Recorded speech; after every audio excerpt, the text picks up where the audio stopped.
بسم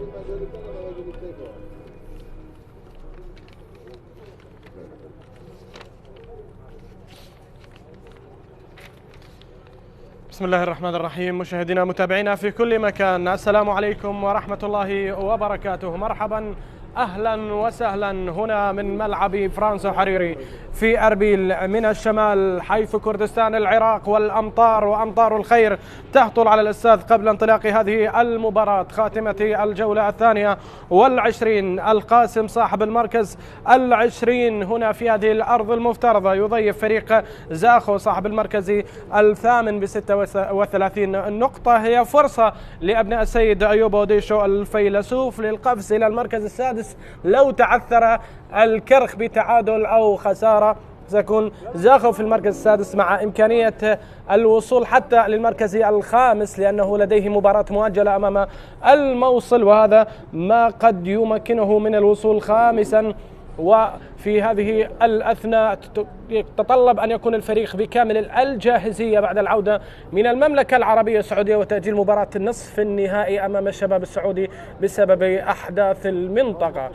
حفظ الله بلادنا وبلاد المسلمين من كل أذى ومكروه. وهنا ننتظر أيها الأحبة في كل مكان انطلاق صافرة الحكم الدولي السيد زيد ثامر القاسم بشكل جديد بعودة وتجديد للمدرب السيد حسن هادي، بعدما كان مدربا للفريق خلفا للسيد وميض منير، هو مساعدا كان مع وميض منير مع أيمن الحكيم مع عدة مدربين علي عبد الجبار.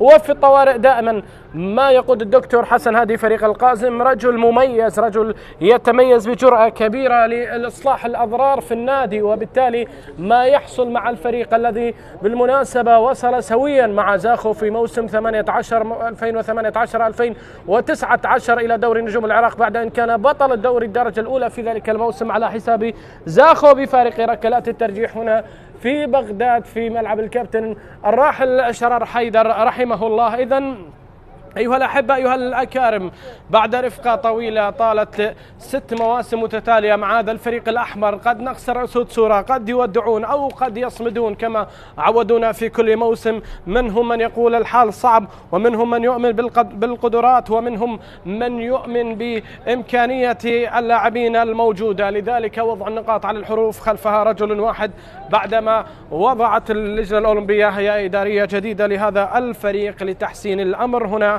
علي كاظم هادي الذي تشاهدونه أمامكم من الحراس المميزين في دورنا والكتيبة البيضاء لأسود صورة، بينما أمامكم الهداف التاريخي للفريق الأحمر، اللاعب الذي يتجدد موسم بعد موسم بثوب التألق، أسروستم.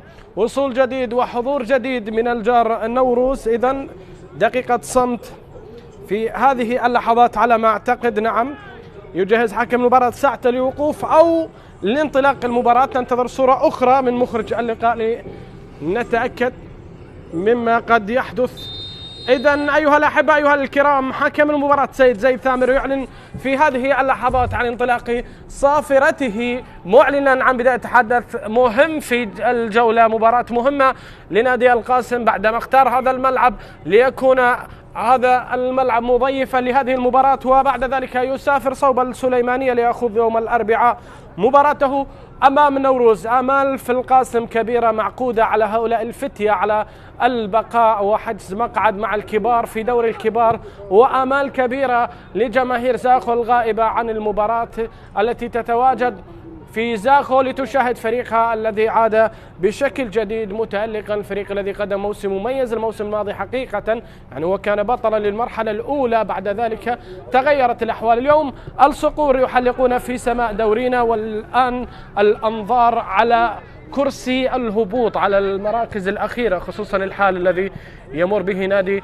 القاسم ونادي النجف والكهرباء ونفط ميسان، هذه الأندية التي اعتدنا على تواجدها في كل موسم.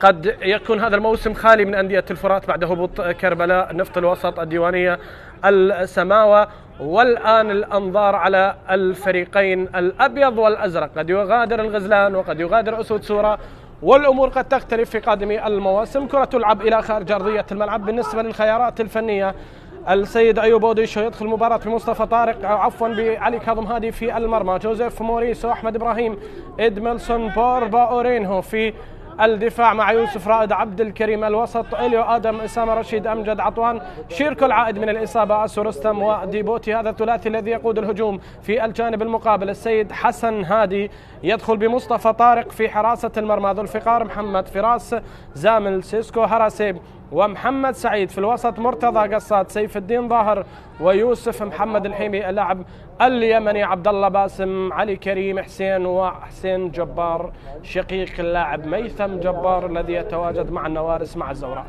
هذه كرة في الخلف، محاولة تلعب إليو نيجيري، يحاول، الجماهير غائبة، زينة المدرجات غير موجودة، لذلك نلعب على واقع الحال في أرضية الملعب. بينما هنا أورينهو البرازيلي الذي يملك قدم يسرى رائعة، وختام أهدافه الثلاثة كان في مرمى الغراف في آخر مباراة لزاخو في الدوري التي أقيمت في ملعبه هنالك في مدينة زاخو ما بين الجماهير الحاضرة. هنا المحاولة التي تلعب من الخلف، أحمد إبراهيم يبحث عن زميل، عنصر خبرة كبير، لاعب أدى أدوار الاحترافية بشكل رائع مع أندية الخليج العربي، بداية من الإمارات، الوصل، عجمان، الظفرة والإمارات الإماراتي، حتى الاتفاق السعودي والعربي القطري، وهنا محطات مهمة مع إربيل، مع القوة الجوية، مع النفط. وهذا الأمر الذي كان يملكه اللاعب بأنها مسيرة كبيرة جدا للاعب بحجم أحمد إبراهيم. بينما كرة تنقل على الجهة اليسرى، أحداث الجولة 22 أيها الأحبة تبدأ وتنطلق بمباريات كبار، بمباريات وأداء رائع، وفي انتظار أن تختتم أيضا بمباراة كبيرة هنا في أربيل، وهنالك في بغداد أيضا أمام الكرخ يكون دهوك الفريق الثاني للمدينة. هنا السيد أيوب أوديشو الفيلسوف عميد المدربين العراقيين، 4 ألقاب للدوري، محطات المهمة وأجملها مع القوة الجوية، خصوصا مع موسم الرباعية التاريخية. هنا تدخل وعرقلة ومخالفة، والحكم يطلق صافرة. مدرب السيد أيوب أوديشو بدأ هنا بانتصار في هذا الملعب، يعني بداية انطلاقة من إربيل والانتصار بهدف أورينهو، حقيقة هدف جميل جدا لنادي زاخو. هنا كرة تلعب ومحاولة مباشرة إلى علي كاظم، بعد ذلك انتصار آخر كان أمام النفط بهدفين مقابل لا شيء. وفي الجولة 20 انتصار لزاخو أمام الغراف بهدفين مقابل لا شيء. إذن 3 انتصارات متتالية في الدوري، مع انتصار في كأس الأندية الخليجية على حساب سترة البحريني في ملعب زاخو ب3 مقابل 2. الآن المباراة الرابعة في الدوري، في انتظار شكل المباراة، في انتظار أداء المباراة. هنا عملية التقدم إلى الأمام اليوم بلوك جديد، المدافع جوزيف موريسو البرازيلي، تترك الكرة تلعب إليو في تغطية، وأيضا موجود أحمد إبراهيم، تنوع في نقل الكرات ومحاولة، وكرة تلعب عالية إلى الأمام ممتازة، استلام بالرأس هذه المرة من ديبوتي، لكن محمد سعيد يتقدم إلى الأمام. محمد الوافد من فرسان المملكة يحاول، يا سلام على المرور، ومرور جميل، سقوط في هذه اللحظات ومخالفة يعطيها حكم المباراة، مخالفة لصالح لاعبي نادي القاسم. هذا الموسم 0 انتصار، كان في المخالفة المشاكس والمهاري عبد الله باسم، يعني لا تحقيق للانتصارات لنادي القاسم، فريق الذي يملك نقطة واحدة. هنا مباشرة في العدة كانت على غير شكل في الموسم الماضي، الفريق مباشرة داخل في أجواء الدوري، وكان منافس على الصدارة. هنا الدكتور حسن هادي 12 مباراة قاد فيها الفريق هذا الموسم، تحصل على تعادل من الغراف في ملعب الغراف هنالك في ناصرية، يعني وقال في المؤتمر الصحفي اعتدنا على هذه الظروف، على اللعب خارج أرضنا وعلى ما يجري، ولدينا إيمان كبير بهذه الفرقة، وبالتالي هو يأمل مع أمل من الإدارة على هذا الرجل، والكل يتأمل. أمجد عطوان لاعب خبير، لاعب يحاول يقف على الكرة. فراس زامل الوافد من كربلاء من العميد في فترة الانتقالات الشتوية بالمناسبة بسبب خطأ في النظام وخطأ في تسجيل اللاعب، هذا الرجل تسبب بخسارة نادي القاسم أمام النجف ب3 أهداف مقابل لا شيء بقرار إداري بعدما انتهت المباراة بال1-1. وقدم فريق القاسم مباراة كبيرة في ذلك اليوم، على رأس الهرم كان المدرب السيد حيدر عبودي، لكن أتى القرار وانتهت الأمور بالخسارة. الآن يشارك بشكل أساسي، هذا في الخلف البرازيلي جوزيف، يمرر كرة سريعة مباشرة إلى أسامة رشيد، تحركات لأورينهو، تعليمات تعطى وشيركو كريم، هكذا هي دائما وابدا شيركو يحاول عمليه الدخول، لاعب مهاري ممكن يفتح اللعب، ممكن يبحث عن زميل، لكن ما شاء الله غلق المنطقه وابعاد الكره وبالتالي تدخل في محله. وذو الفقار محمد كان مميز، ذو الفقار محمد كان مميز. بالمناسبه دكتور حسن هادي انا اقول لكم معلومه ربما ليس الكثير يعلمها، هنا السيد زيد ثامر يقول ركنيه او مخالفه. ذو الفقار محمد هذا الحاضر امامكم في هذه اللحظات كان عليه بطاقة صفراء ودخول متهور لهذا الرجل، لاعب من الفريق الرديف ذو الفقار محمد. مجموعة من اللاعبين لفئة الشباب والرديف كان السيد حسن هادي يعد العدة لبداية موسم، لأنه يعلم جيدا بأن اللاعبين على أبواب رحيل وممكن أن يغادروا، وعمل فرقة من هؤلاء الفتية حتى يجد تدخل. هو يقول على الكرة، وفي الإعادة ماذا يوضح؟ تدخل على الكرة، لكن حكم المباراة له تقديراته، وهنا وصل للكرة أولا، لكن على ماذا؟ بطاقة صفراء مع تقبل القرار. قرار من الحكم الدولي سيد زيد ثامر. حسابات الحكم تختلف. القرار الآني مرتضى قصة قائد الفريق يتحدث، وضربة حرة مباشرة. قرار يحكم المباراة الأنظار على ديبوتي في هذه اللحظات. الشتاء ديبوتي عنده 6 أهداف، وأمجد عطوان عنده 5. هذا هو الموقف اللي هدافي الفريق. مصطفى طارق هو مميزة مع النفط قبل موسمين و3، وانتقل إلى نادي النجف، ومن النجف وصل مصطفى طارق إلى نادي القاسم. يعتمدون عليه في هذه المباراة، إصابة لعلي جاسم، ويعولون عليه كثيرا. حذر من الكرات الثابتة. إذن بداية مباراة سلامات لأورينهو لاعب البرازيلي، يحتاجونه كثيرا في قادم الأيام، خصوصا مع الإصابة التي تعرض إليها حسن رائد الذي يتواجد في دكة الاحتياط. هنا كرة ومحاولة تلعب سريعة تصطد بالجدار، لكن فكرة شيركو كريم، وكرة صدت بالجدار لتخرج إلى خارج أرضية الملعب. فراس زامل في تغطية، وسيد أيوب أوديشو يتحدث. فيلسوف في حديث مع الكادر الفني المساعد على الأحداث، وحسن هادي يترقب الآن هل تكون انطلاقة العودة من هذه المباراة يا دكتور؟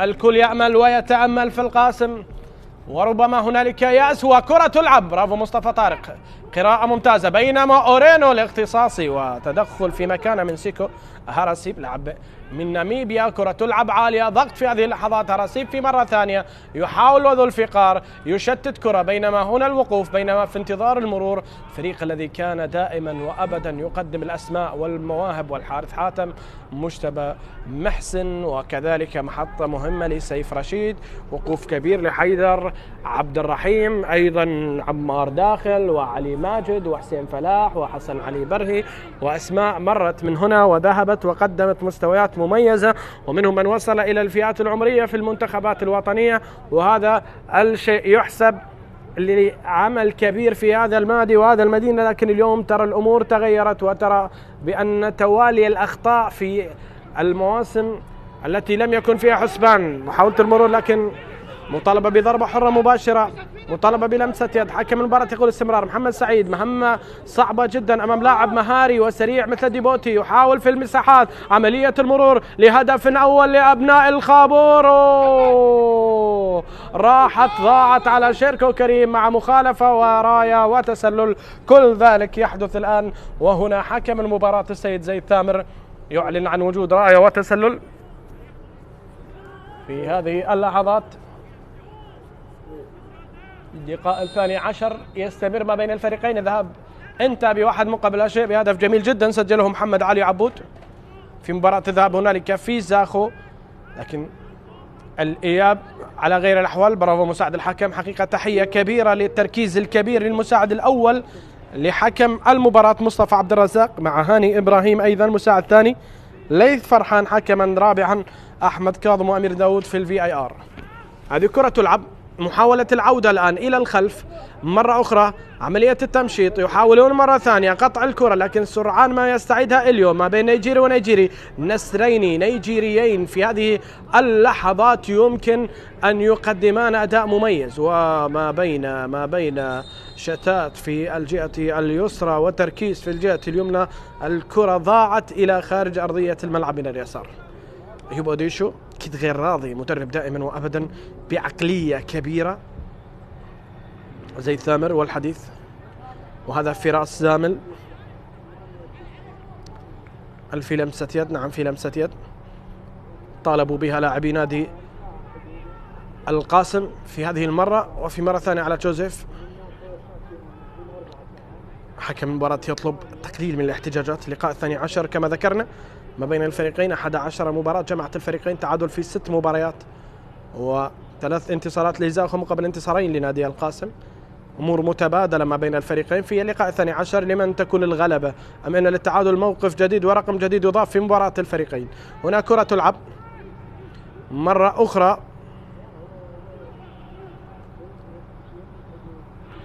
وعملية لعب الكرة ودفعها إلى الأمام.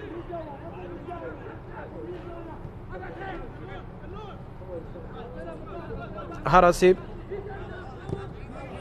كرة عالية، سيد أيوب أوديشو في حديث دائما وابدا. هرسي يطلب التركيز،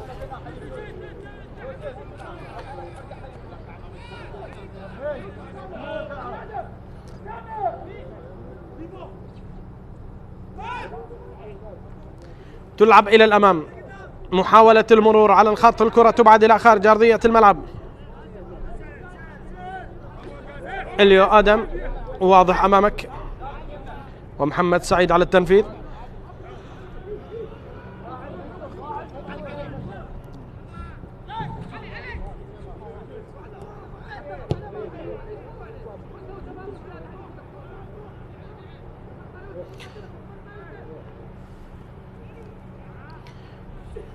تلعب كرة إلى الأمام، محاولة تدفع من المدافعين دائما وأبدا.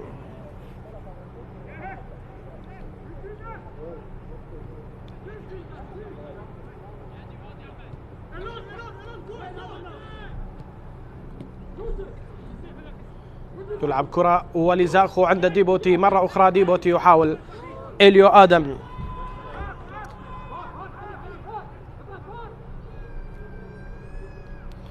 كرة إلى الأمام،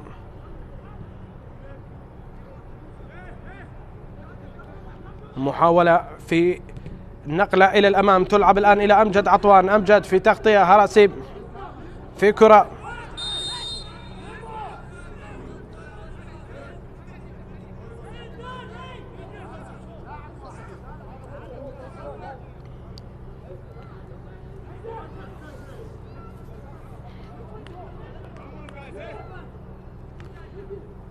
وصول وأمجد عطوان وصل. هنا راية جديدة والإشارة بوجود التسلل.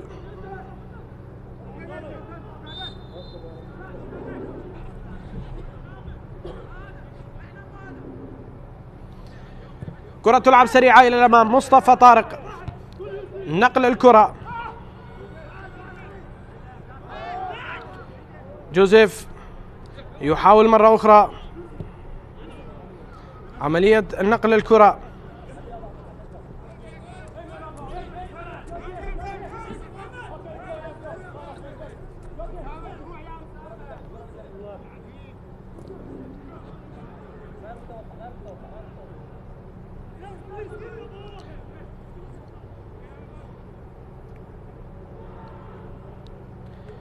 إذن كرة إلى الأمام من جانب مصطفى طارق، يحاول والسقوط في هذه اللحظات. عملية وصول، مباراة في ربع ساعة إلى الآن لا شيء جديد يذكر فيها حقيقة، ولا زال الفريقين ما بين حذر وما بين انتظار الدخول في المباراة واستغلال أخطاء المنافس. هكذا هي الأحوال التي تدور. هنا تدخل وقطع الكرة.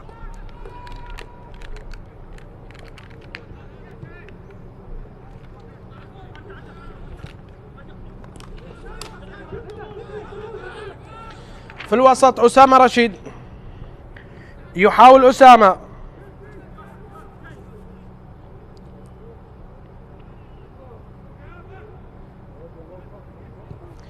كرة في الأمام ومحاولة تنقل الآن طويلة إلى خارج أرضية الملعب. محاولة إلى الخارج وصلت في هذه اللحظات.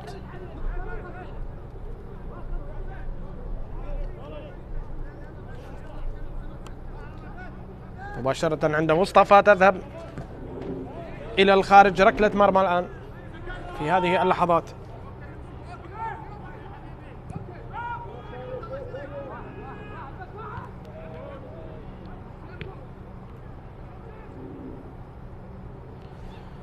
في كرة ومحاولة إلى الخلف. هورينهو يحاول مرة أخرى عملية التدخل والضغط على شيركو كريم في انتظار الوصول.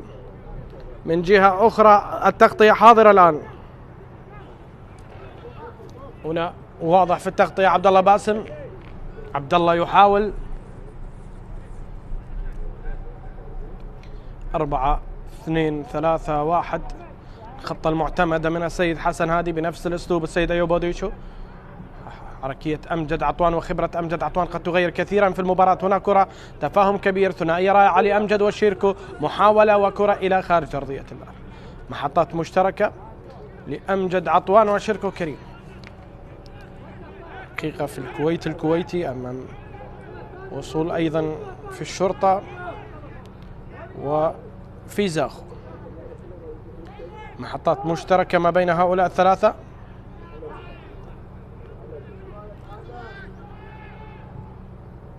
كرة عالية إلى الأمام. رأسية حاضرة. إبعاد يأتي والتدخل حاضر. عبد الله باسم لاعب مهاري قادم من الشرطة بطل للدوري مع القيثارة.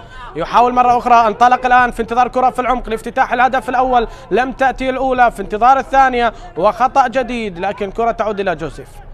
كرة في الهواء عالية خلف المدافعين. كان من الممكن أن يفتح من خلالها عبد الله باسم طريق إلى اللاعب يوسف محمد الحيمي لاعب المحترف اليمني للوصول.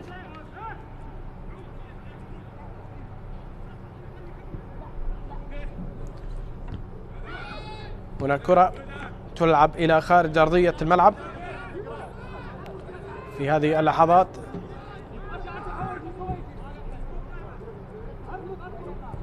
مرة أخرى نقلة في الخلف. جوزيف يحاول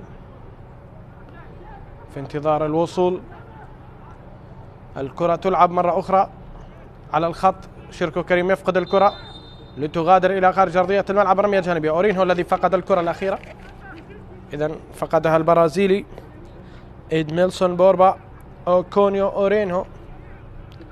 هذا يوسف الحيمي المحترف اليمني.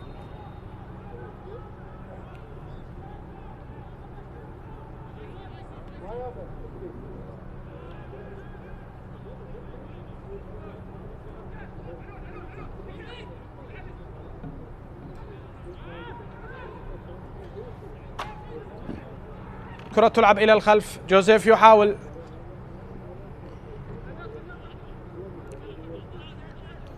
أحمد إبراهيم مرة أخرى. جوزيف لمسة وهمسة على اليمين. نقل الكرات. انتظار أمجد عطوان.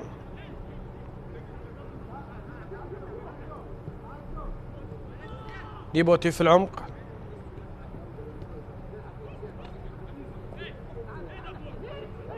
عملية قطع الكرة الآن في انتظار الارتداد. الكونتر اتاك. سيف يلعب الكرة. سيف الدين ظاهر حاول فيها ضالت على عبد الله باسم. غضب من حسن هادي وحاول فيها عبد الله باسم الاختراق والوصول لكن لم تكتب أبدا. وصلت الكرة إلى الخارج في هذه اللحظات. رمية جانبية.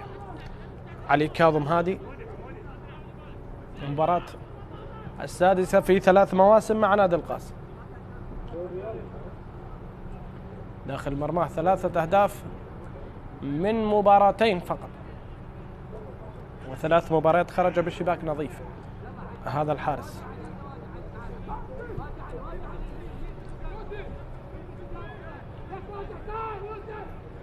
الحارس الذي خرج ب8 كلين شيت هذا الموسم في الدوري ب 18 مباراة. كرة إلى جوزيف. آسو لهدف أول.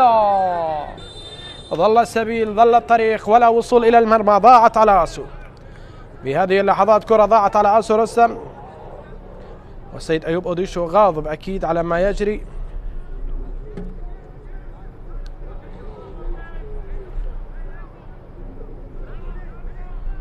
تسلل واضح.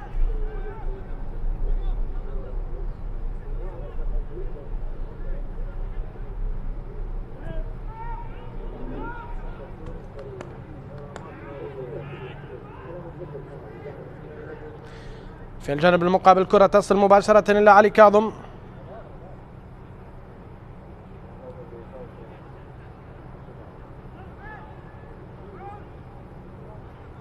عادت سريعة، جوزيف يمرر الكرة إلى ديبوتي، يوسف رائد، عبد الكريم، عملية التقدم الآن. ديبوتي يحاول، هل في وصول لأبناء الخابور لفرسان الشمال؟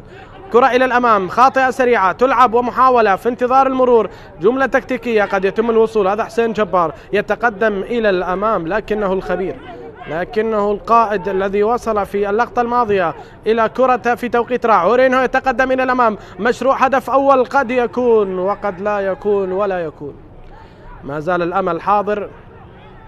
شيركو كريم، سلامات لأورينهو، ترك الكرة تغادر إلى خارج أرضية الملعب في هذه اللحظات.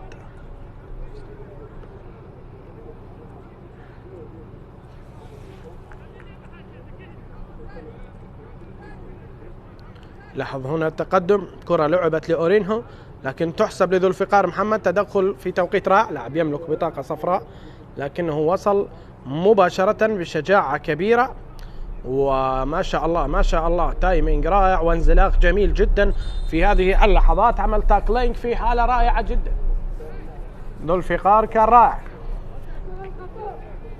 هنا ذو الفقار بكل روح رياضية يعيد الكرة إلى الأمام، تصل مباشرة في الخطوط الخلفية لزاخو، يحاول عند علي كاظم مباشرة لعب الكرة باتجاه أحمد إبراهيم الذي يناول الكرة باتجاه قريب ويمررها باتجاه جوزيف. يحاول دائما وأبدا الاعتماد على مبدأ الأقرب والأوضح في كل الكرات التي يمررها أحمد إبراهيم، مبدأ جميل جدا لمدافع يملك ثقة عالية، يملك خبرة كبيرة. ضغط على أمجد عطوان،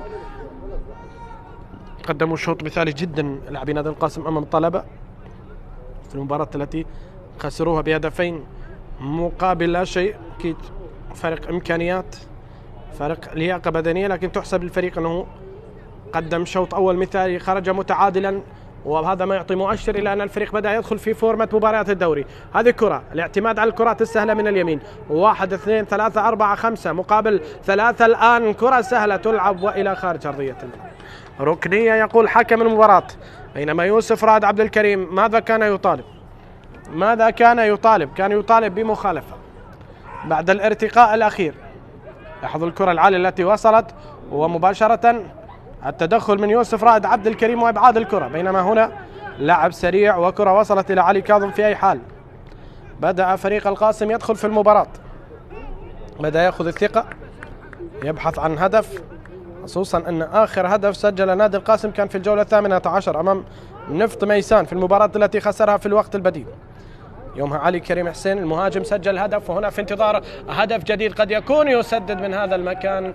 كان من الممكن الاعتماد على سلسلة الكرات الممررة، لكن هذا الرجل قرر التسديد. علي كريم صاحب الهدف الذي سجل في مرمى نفط ميسان. هنا الكرة العالية والرأسية، محاولة رائعة للوصول إلى مرمى علي كاظم، محاولتين متتاليتين لهذا الرجل.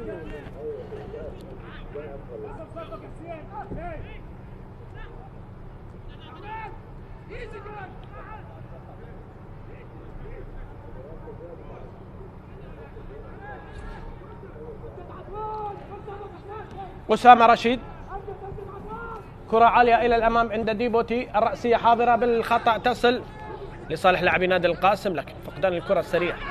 حسين جبار وعبد الله باسم، اسماء الشابة التي دائما وأبدا طبعا شارك في دوري المحترفين. حسين جبار الموسم الماضي كان مع نادي الحدود ويقدم أدوار رائعة جدا، وهو أيضا قادم من الحدود هذا الموسم.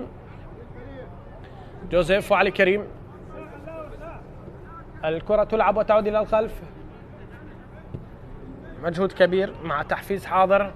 يوسف رائد عبد الكريم، آسف في الأمام، أمجد عطوان يلعب الكرة خلف الدفاعات. ديبوتي استلم، ديبوتي راح، ديبوتي من أجل الهدف الأول الآن ينقلها عالية وفي العارضة من الأعلى من الخارج. الكرة وصلت، لا زالت في أرضية الملعب، حكم المباراة يقول لم تخرج، المساعد لم يشير إلى شيء، بالتالي الاستمرار حاضر. هنا كرة تلعب مباشرة، أورينهو، أسامة، أمجد، إليو في الخلف، هذا جوزيف مرة أخرى، تعاد الكرات. اليو آدم، أحمد إبراهيم، ديبوتي في كرة واستلام، عملية دفع الكرة، جوزيف يعيدها في الخلف.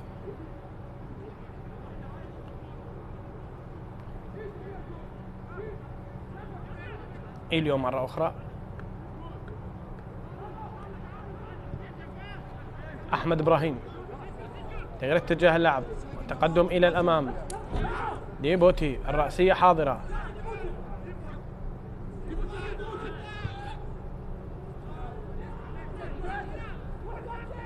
هذا أمجد في كرة مطرد بخطأ. النميمي يحاول، أراسي بيتقدم. حسين جبار في كرة وتدخل ومخالفة، مخالفة يشير إليها حكم المباراة سيد زيد ثامر في هذه اللحظات.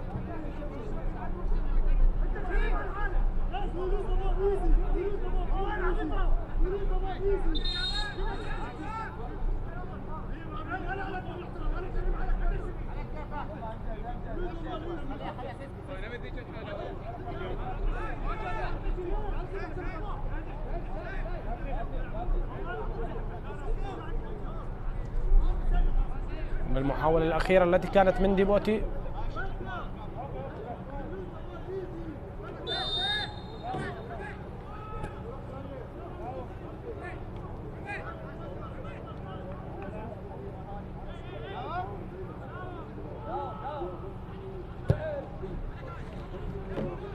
محاولة إلى الأمام، استلام وكرة، عملية المرور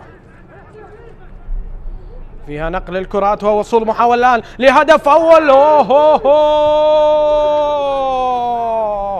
ماذا ضيعت يا عبد الله يا باسم؟ وأي كرة أهدرت، فرصة قد لا تعود، قد لا تأتي مرة أخرى، وبالتالي محاولة الوصول إلى المرمى كانت متاحة وأمام مرمى. حقيقة كيف لعب الكرة بهذه الطريقة عبد الله باسم؟ أمر غريب والله. فرصة ضائعة وعليه أن يندب حظه مرة واثنين وثلاثة وألف على ضياع هذه الفرصة. طاع ثقة للفريق والتقدم بال1-0، شيء جميل جدا. الفريق يريد العودة. الآن كرة لأبناء الخبور مرة أخرى، عملية التمرير. جوزيف يحاول نقل الكرات في محاولة الوصول دائما وأبدا إلى المرمى.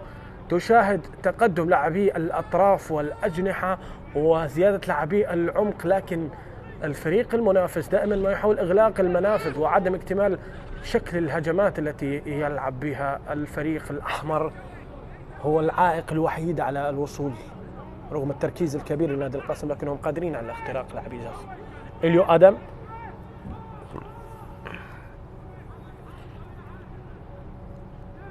شيركو كريم، إعادة الكرة في الخلف. جوزيف، مرة أخرى أحمد إبراهيم، نقل الكرة بالكعب ممتازة إلى شيركو. محاولات الآن استعادة الكرة، فرصة للفريق الأحمر ولكن لا تأتي. كلما اقتربوا من منطقة الخطر كلما كان الإبعاد حاضر، كلما كان هنالك وجود. عبد الله باسم، يا عبد الله، يتقدم عبد الله في كرة علي كريم وعبد الله باسم. عبد الله يفضل العودة إلى الخلف، محاولة وتغيير في اتجاه اللعب. فراس زامل الذي يتقدم من اليمين يحاول أن يتقدم ويشير باتجاه التقدم إلى الأمام ويمرر إلى مرتضى قصاد. مرتضى وسيف الدين ظاهر، ثقة كبيرة لوسط الملعب، المنطقة التي دائما ما كان يعاني منها نادي القاسم. ذو الفقار، الرأسية حاضرة الآن، قد تكتمل الصورة. المباراة في وادي وحسين جبار في وادي آخر. تكنيكات لعب مستعجل يحتاج إلى التركيز أكثر للثبات في المباراة. أورينهو،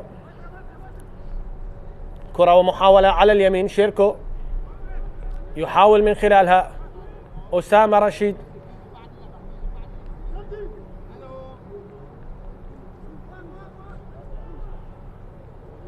أسامة وجوزيف، هذا أسامة موجود.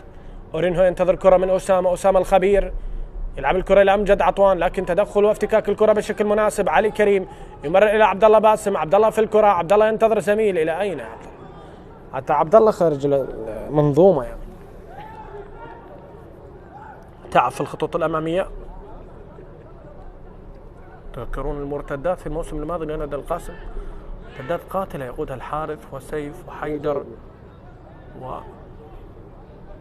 أيضا محمد خالد كوفي، فريق كان يملك جواهر حقيقة، لكن سرعان ما تم الوداع السريع. على مستوى حراسة المرمى علي خالد مميز، حارس الذي يتواجد في الكهرباء، بالمناسبة أغلب اللاعبين أساسيين في الأندية الأخرى. هنا محاولة وتقدم، حسين جبار إلى أين؟ إلى خارج أرضية الملعب. تركيز أكثر يا شباب، لا جدوى سوى ذلك القول من المدرب السيد حسن هادي. لاحظ هنا الرأسية وهذه الفرصة المتاحة. ماذا تفكر في هذا التوقيت يا عبد الله يا باس؟ أنت أمام علي كاظم وليس حارس فئات عمرية، أنت أمام حارس خبير وكبير، تحتاج إلى قوة وتركيز، وتحتاج أيضا إلى قراءة رائعة للمرمى في هكذا توقيت وهكذا مكان. لذلك الفينيشينج تحتاج إلى تطوير، إلى أن تزداد الخبرة. هذه فرصة لأغلب اللاعبين الشباب الموجودين، يعني الفريق في ظروف صعبة ولاعبين يقدمون ويلعبون في وقت مبكر حقيقة. في بعض الأندية قد لا تشارك هكذا لاعبين بهذا العمر، ومن المؤمل أن يكون تعويل على اللاعبين الشباب، يعني أكثرهم شاركوا في أغلب المباريات، لذلك عليهم أيضا تقديم مستوى يجبر المدرب على المواصلة في الاعتماد على هذه الأسماء. محاولة تلعب، عبد الله باسم، عبد الله يخترق، عبد الله مهاري يحاول، علي كريم، مشروع هدف أول وهي كرة الأول الآن، لكنها طالت إلى قصاد، بالخبرة قصاد. الله جملة تكتيكية رائعة، ولكن الراية والتسلل حضر في هذه اللحظة، راية المساعد موقف تسلل، كلاهما حضر في توقيت واحد، مشيران إلى حالة واحدة في هذا الجانب. ضربة حرة غير مباشرة، السبب واحد، وهنا عملية التكنيك. وفي هذه اللحظات كان ممكن العودة إلى التقنية لو كان فيها هدف وشك على وجود تسلل أم لا. العموم حكم المباراة ذهب مع نهاية مشروع الهجمة، مع نهاية مشروع الخطر، إلى قرار المساعد بالراية. مبادرات حاضرة، وصول إلى المرمى حاضر، وكل هذا والفريق لا زال يعاني وينتظر. محاولة تلعب الآن، جوزيف، نقل الكرة في الوسط، أسامة رشيد من أجل الرشد، من أجل الوصول إلى المرمى. هنا كرة تلعب الآن، آسو ذو الفقار أمام أمجد عطوان، يبعثها إلى رمية جانبية. شجاعة كبيرة ذو الفقار، قرارات رائعة، تحفيز كبير، لعب بدأ يتطور شيئا فشيئا. غياب على محسن، غياب قرار علي حسن، أسماء أساسية في الفريق. هنا كرة سريعة، إليسو أيضا غائب، وديبوتي رأى المرمى، فتح زاوية، فتح طريق، سدد، وكرة النيتيري إلى خارج أرضية الملعب. كان ديبوتي حاضر، وأيوب أوديشو في نفس الأحوال، ويتقدم الفريق 10. الوضع نفس الوضع، لا ابتسام هنا، كيفما الوضع الغير مرضي، يعني أكيد غاضب السيد أيوب أوديشو.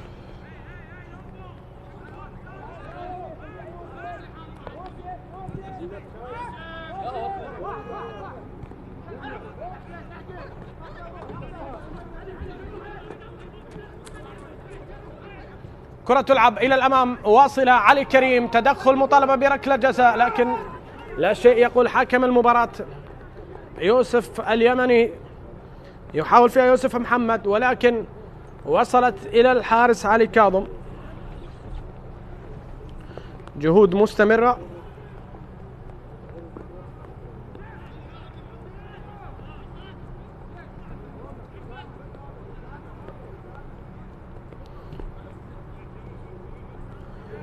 كرة تلعب الآن، أورينهو ينقل الكرة، محاولة فيها أمجد عطوان، نقلات وفرص أسامة رشيد، تراجع للاعبين نادي القاسم، يلعبون تحت ضغط الآن شيركو كريم من أجل هدف أول في المباراة. هنا كرة عكسية، تدخل حاضر من حسين جبار، تكون الكرة مباشرة إلى خارج أرضية الملعب.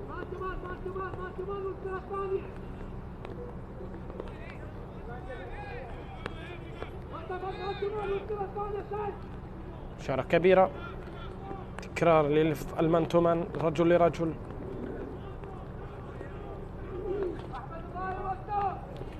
تقدم آسو، تقدم جوزيف، فرصة كبيرة الآن. كرة تلعب عالية، فرصة هدف أول قد تأتي، رأسية أحمد إبراهيم، مصطفى وجوزيف، ولكن مباشرة عند مصطفى يؤمن على الكرة حارس المرمى.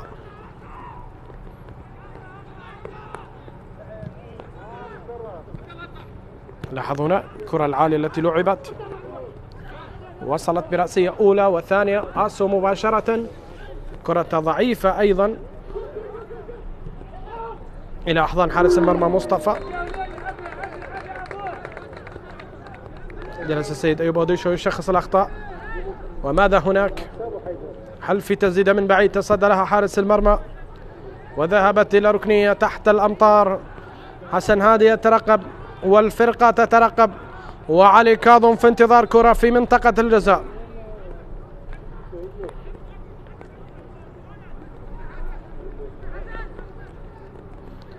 حارس علي كاظم، لاحظ هل من هنا سدد عبد الله باسم، عبد الله حصل على كرة، شاهد سدد هذه الكرة.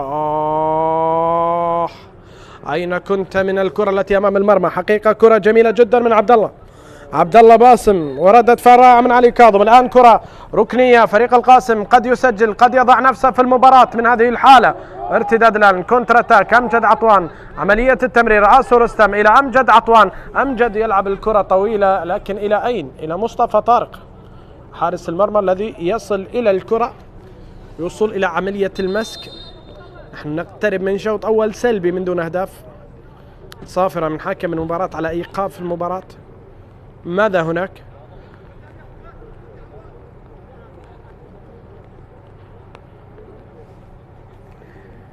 من الذي يعاني من إصابة؟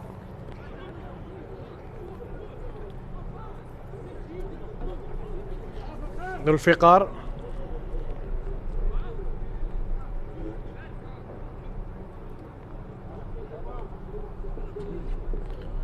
لاحظونا عملية المرور، الاختراق من عبد الله باسم، مرور من جوزيف، حاولوا الحصول على خطأ، لكن القراءة الرائعة للمرمى وللكرة، وعلي كاظم جميلة جدا من علي كاظم، والأجمل من هذا الرجل تسديدة رائعة جدا، ولو أتت إلى المرمى هدف جميل وهدف تقدم، وهذا يحسب لعبد الله باسم جرأة وتسديد من هذا المكان. كرة تنقل إلى وسط الملعب، تأمين المناطق الدفاعية، مشروع الذي يسير به نادي القاسم. بالمناسبة العودة يعني ليست صعبة، حتى الوصول إلى كراسي متقدمة، يعني استمر الفريق وقدم مباريات كبيرة، يعني هو عنده نقطة الفريق، لكن عنده متبقي 16 مباراة، وما بينه وما بين نفط ميسان الفريق الذي في الملحق لو حقق انتصار في مباراة اليوم سيكون 16 نقطة، رقم يمكن الاقتراب منه. هذه كرة إلى الأمام، والبعض يقول لا، في حسابات أن الفريق ودع الأجواء، لكن لا شيء رسمي، أقدار قد تتغير. أحمد إبراهيم وعلي كاظم يخرج من مرماه ليبعد هذه الكرة، ليشتت هذه الكرة الرأسية. ذو الفقار، تدخلات قوية من ذو الفقار في أكثر من حالة. وهنا الكرة إلى خارج أرضية الملعب، فراس زامل يعطي التعليمات.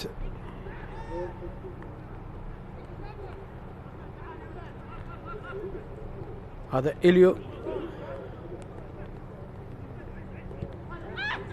تمريرة في انتظار تغطية عبد الله باسم، يوسف راد عبد الكريم، بحث عن ديبوتي، رأسية محمد سعيد.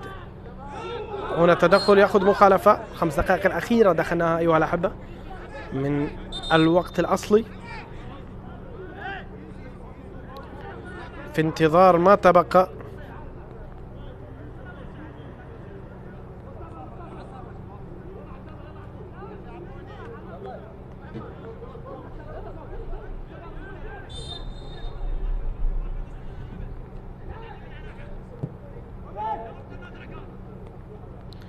علي الكرة، متابعة الآن في انتظار الوصول يوسف محمد، لكنها إلى خارج أرضية الملعب.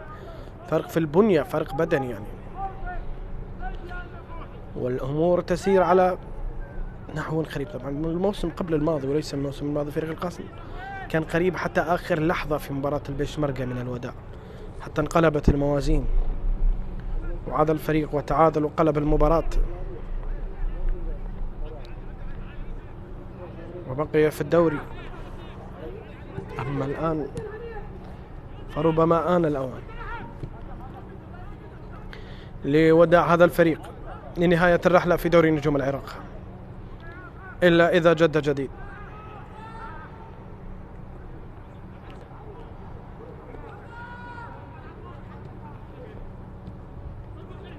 كرة تلعب، يوسف رائد، ديبوتي يلعبون الكرات الآن، لاعبي ساخو، وصول ممتاز، تدخل دفاعي في توقيت رائع وإبعاد الكرة إلى خارج أرضية الملعب، رمية جانبية يقول حكم المباراة.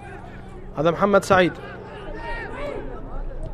أحمد إبراهيم إلى أمجد عطوان، كرات سهلة الآن ورأسية ذو الفقار، شجاعة كبيرة لذو الفقار، تحية لذو الفقار مع شجاعة وحضور كبير الآن.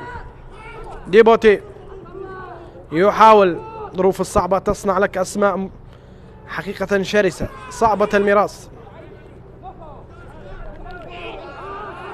مطالبة بخطأ لكن لا شيء. يوسف إلى من؟ إلى شيركو كريم، أمجد عطوان وشيركو، ثنائية الآن. الكرة تلعب في مكان إلى آسو، وتشتيت من علي كريم حسين في هذه اللحظة. تشتيت من علي كريم وإبعاد الكرة لحظي كان من علي.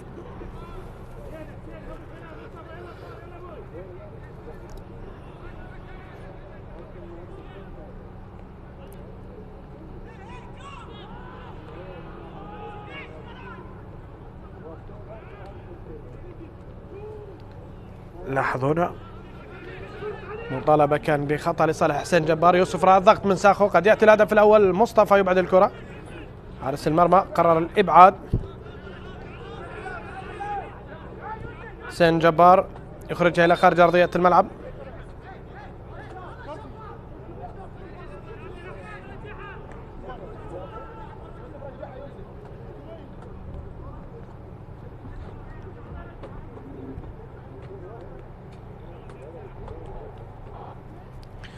إذن بكل روح رياضية تبعد الكرة في انتظار أن تعود لتدور مرة أخرى في أرضية الملعب.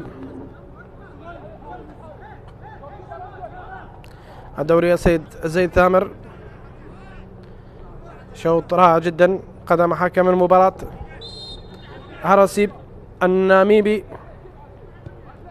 بل أكثر شعبية في ناميبيا هي كرة القدم، في جمهورية ناميبيا الإفريقية، المنتخب الذي في 2008 شارك في كأس أفريقيا ولم يتأهل إلى كأس العالم.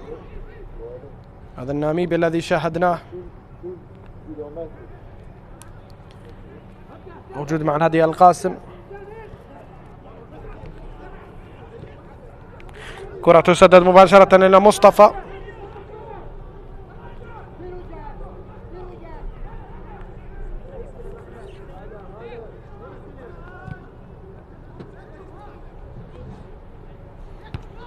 التسديدة التي كانت حاضرة من أمجد عطوان في إعادة.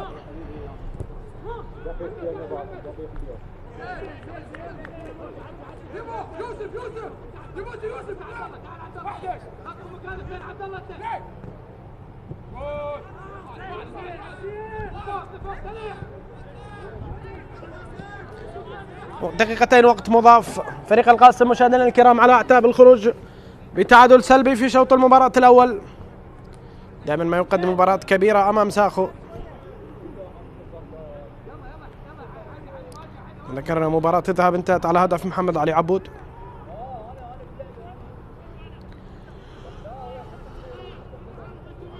كرة والتقدم الآن في انتظار شيركو كريم. كرات العالية، آسو رائعة جدا من آسو والأروع من مصطفى طارق حقيقة في توقيت رائع. أبعد كرة رائعة، لاحظونا رأسية آسو الذي وصل ومصطفى تدخل وأبعد الكرة. تعادل حاضر حتى اللحظة، فيما دهوك يتقدم في الشوط الأول على الكرخ بهدف مقابل لا شيء.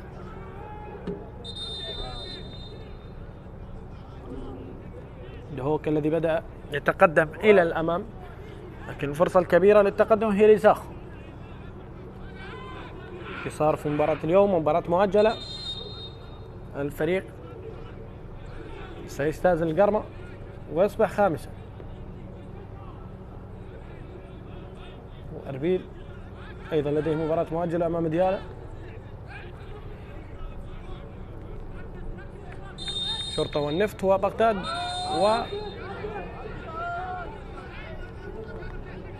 والزوراء. لاعب ساقط في أرضية الملعب، تدخل، واحد من زاخو واحد من نادي القاسم. يرفع الورقة السيد زيد ثامر. السلامات لآسو.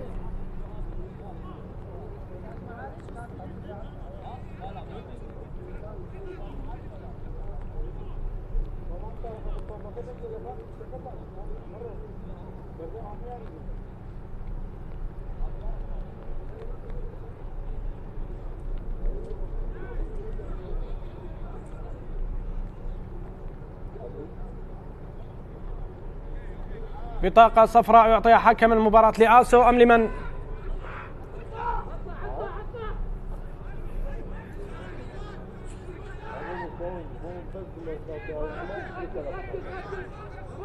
نعم لآسو رستم. البطاقة الصفراء.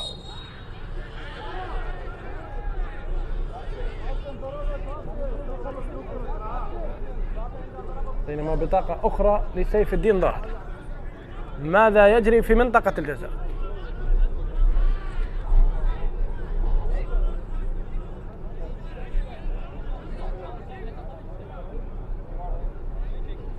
ماذا يجري في منطقة الجزاء؟ تدخل في أكثر من مرة سيف الدين ظاهر.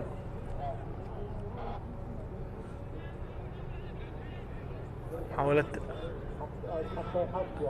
التبرير أحسن رستم. نفذ الركنية لتنتهي كل هذه الأمور.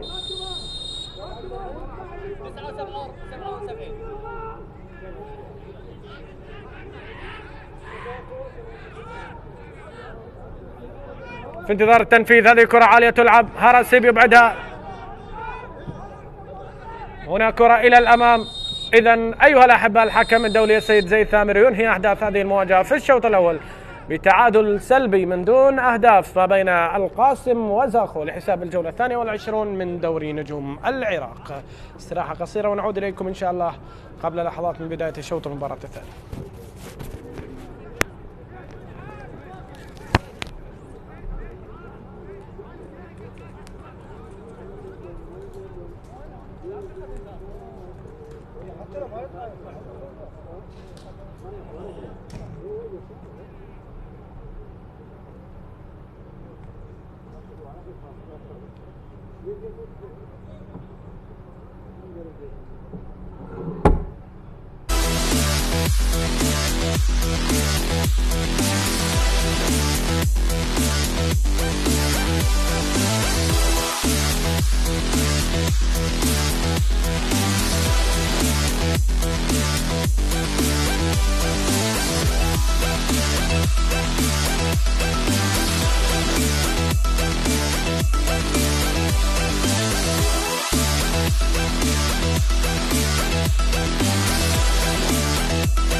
محاولة الآن.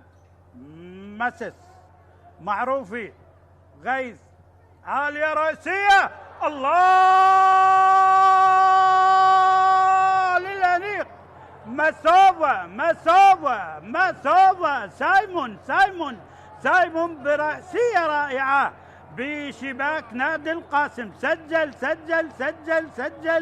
الطلبة الأنيق عن طريق سايمون مسوبة يسجل ويفتتح التسجيل للطلبة. لاحظ الكرة معروفي. الله للطلبة للأنيق. ذكرنا بالكبير حسين سعيد، ذكرنا بعلاء كاظم وبأهدافه الجميلة. الله ذكرنا بيونس، ولو يونس لعب موسم وحيد اعتقد للطلبة في آخر لقب 2001. ذكرنا بالأسماء الجميلة للطلبة للأنيق.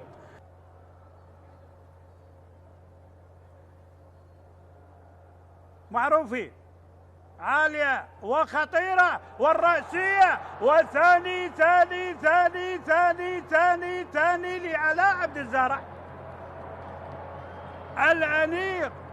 الطلبة لعلاء عبد الزهراء، علاء عبد الزهراء للأنيق، علاء عبد الزهراء محل السهرة للأنيق للطلبة بثاني أهداف. ثاني أهداف الطلبة عن طريق الدولي السابق.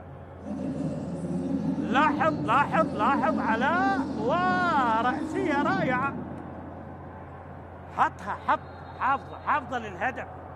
علاء عبد الزهراء مع الطلبة مع الأنيق، وبهذا الهدف الجميل سجل علاء ثاني للأنيق، ثاني للطلبة، خلاص أمنوا النتيجة.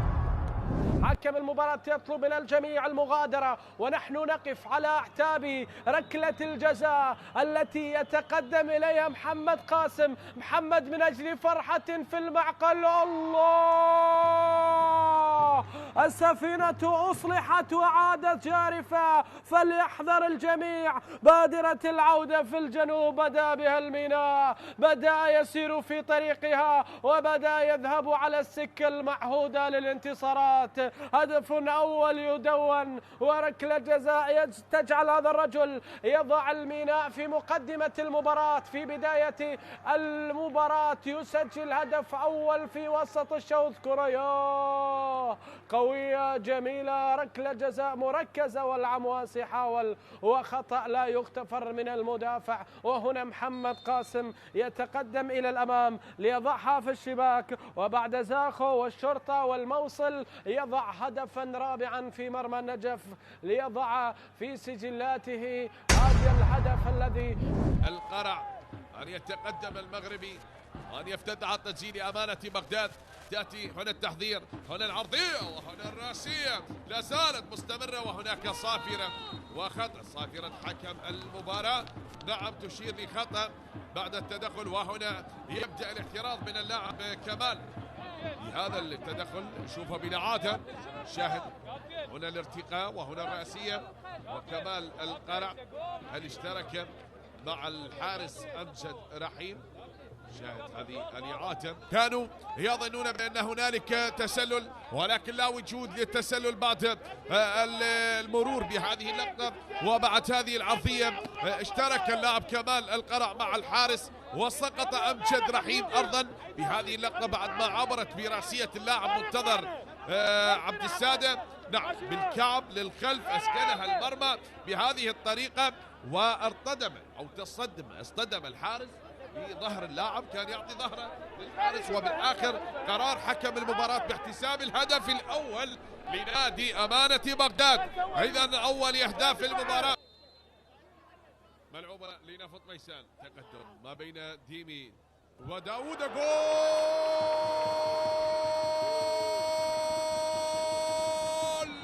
هنا حسين مطر براسية يمطر فيها شباك أمانة بغداد، براسية حسين مطر أسكنها المرمى وعدل نتيجة المباراة بكرة لا تصد ولا ترد من حسين مطر يعدل نتيجة المباراة.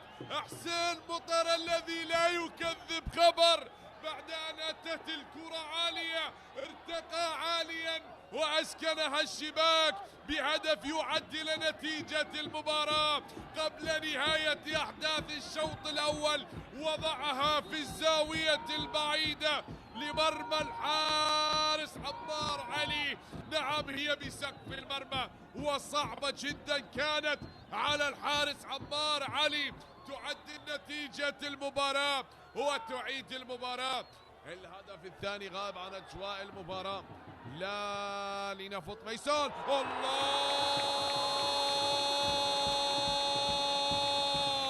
جاء الخبر السعيد من نسيم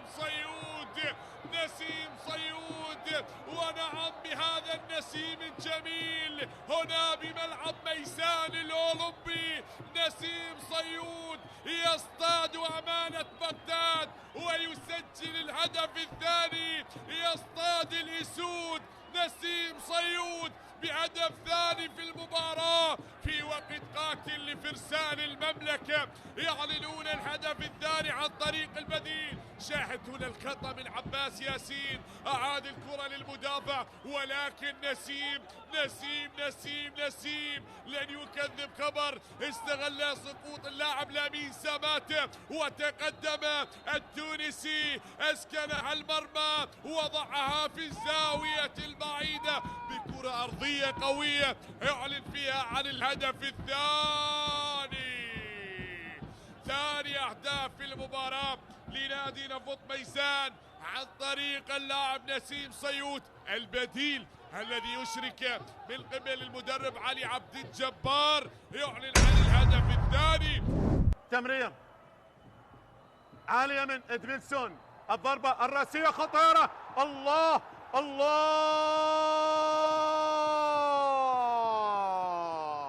الصقور لمواصلة التحليق والتمسك في الصدارة. اي نعم، التمسك في الصدارة.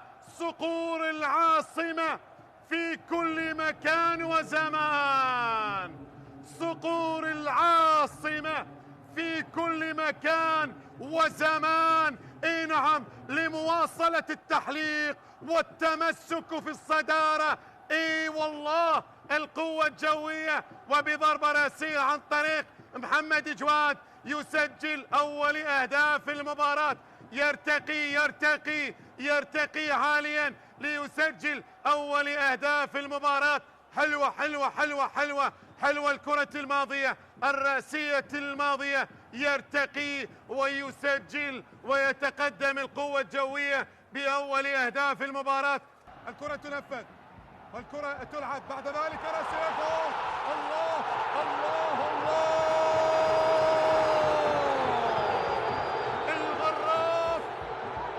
الغراف، هدف للسومر الغراف، هدف لأبناء ديقار الحضارة، هدف لأبناء ديقار الحضارة وسومر الأمور، هدف التعادل.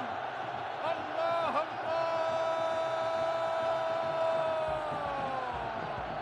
حسن داخل يدرك التعادل. هذه الكرة الرأسية، هذه كرة كوكو على الطاير، وبعد ذلك الضربة الرأسية تأتي من حسن داخل ليدرك التعادل، ليسجل التعادل. 1-1 المباراة الآن. كرة وصلت لوقاع يحاول فيها، وقاع يمرر، تبادل الكرات، هذه خطيرة للقوة الجوية. الله الله،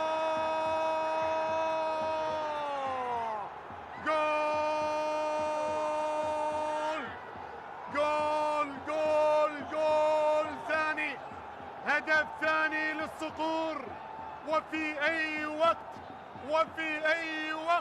القوة الجوية لا يستسلم، القوة الجوية ونقاط المباراة لا غيرها. وقاع في الدقيقة 90 يسجل الهدف الثاني. هاتوا خذ كرة في المرمى من قبل البديل. وقاع خلصها، وقاع في الدقيقة 90، وقاع تقدم، وقاع توغل، وقاع سدد، وقاع صوب وسجل الهدف الثاني للقوة الجوية. الآن الهدف الثاني للقوة الجوية في الدقيقة 90. مامادو، كرة مقطوعة حبيب، مامادو يحاول، كرة خطيرة، هي جول جول جول جول جول جول جول جول جول جول جول جول جول. صهيب رعد اللي صنع هدف أول في المباراة السابقة يسجل أول أهدافه القادم من النفط بعد جملة تكتيكية جميلة. صهيب يسدد كرة ويلعبها على يمين الحارس حسين علي ويسجل أول الأهداف بالدقيقة 59 من عمر المباراة. الدقيقة 59 صهيب رعد يسجل أول الأهداف للكرخ. صهيب رعد يسجل أول أهدافه وأول الأهداف للكرخ بالدقيقة 59 من عمر المباراة. شوفوا الكرة اللعبت ارتدت، مامادو توغل، مامادو قطع الكرة من مامادو، برافو شوف قطع الكرة من بين اللاعبين، مر وبيمينه على يمين الحارس حسين علي. يعلن تقدم الكناري بالهدف الأول بالدقيقة 59 من عمر المباراة عن طريق اللاعب صهيب رعد اللي يسجل أول أهدافه هذا الموسم.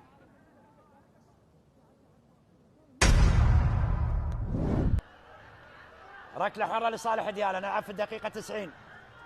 يا من تتابع وتشاهد قنوات شبكة الإعلام العراقي. ركلة حرة لديالا داخل منطقة الجزاء، يحاول على الأقل فريق ديالا أن يخرج متعادل، وهدف التعادل. هدف لفريق ديالا. أيمن محمود بديالا يعود، وهدف تعادل في الدقيقة 90. هدف التعادل في الدقيقة 90 لفريق ديالا، وعن طريق اللاعب أيمن محمود يسجل في مرمى فريق الكهرباء، وهو ثالث أهدافه مع فريق ديالا خلال هذا الموسم. اللاعب التونسي أيمن محمود يسجل هدف التعادل برأسية بخطأ في التمركز لحارس المرمى علي خالد، ولذلك فريق ديالا يدرك التعادل. الآن أصبحت النتيجة 1-1 ما بين فريقي ديالا والكهرباء. لاحظ هنا الإعادة، وهنا أيمن محمود والارتقاء بهذه الطريقة يسجل هدف التعادل لفريق ديالا. هدف التعادل، لاحظ لا سجاد خليل ولا حارس المرمى علي خالد استطاعوا إيقاف اللاعب أيمن محمود من إدراك هدف التعادل في مرمى الكهرباء بمساعدة اللاعب والمدافع البوركيني سوميلا أوتارا. ركلة حرة غير مباشرة تنفذ هنا. مصطفى صلاح خطيرة ممكن الثاني الكهرباء الثاني. مصطفى صلاح ويسجل هدف ثاني. هدف ثاني للكهرباء. الله يكلل مجهوداته في هذا اللقاء مصطفى صلاح بهدف ثاني وهدف جميل بعد انفراد مع حارس المرمى يضعها على اليمين، ويسجل ثاني أهداف الكهرباء في مرمى ديالا. في الدقيقة 12 بعد 100 يسجل بعد 90 اللاعب مصطفى صلاح هدف ثاني لفريق الكهرباء. لاحظ مر بهذه الطريقة، مر من أمام المدافع مقتدى حسن وسدد بقوة على يمين حارس المرمى. هذه المرة غير متسلل، ارحمنا يا حكم المباراة. أتمنى ما تكون هناك عودة للفار. ما كان متسلل طبعا. مصطفى صلاح يسجل هدف ثاني لفريق نادي الكهرباء، وبالتالي يضاعف النتيجة لتصبح الآن هدفين للكهرباء مقابل لا شيء لفريق ديالا. 2-0 النتيجة الآن، إعادة لأكثر من مرة. لاحظ هنا الإعادة، هدف يسجل لفريق نادي الكهرباء. خلاص تقريبا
ابو انس ثابت التبديل تبديل 30 يطلع 54 يدخل 30 يطلع 54 يدخل.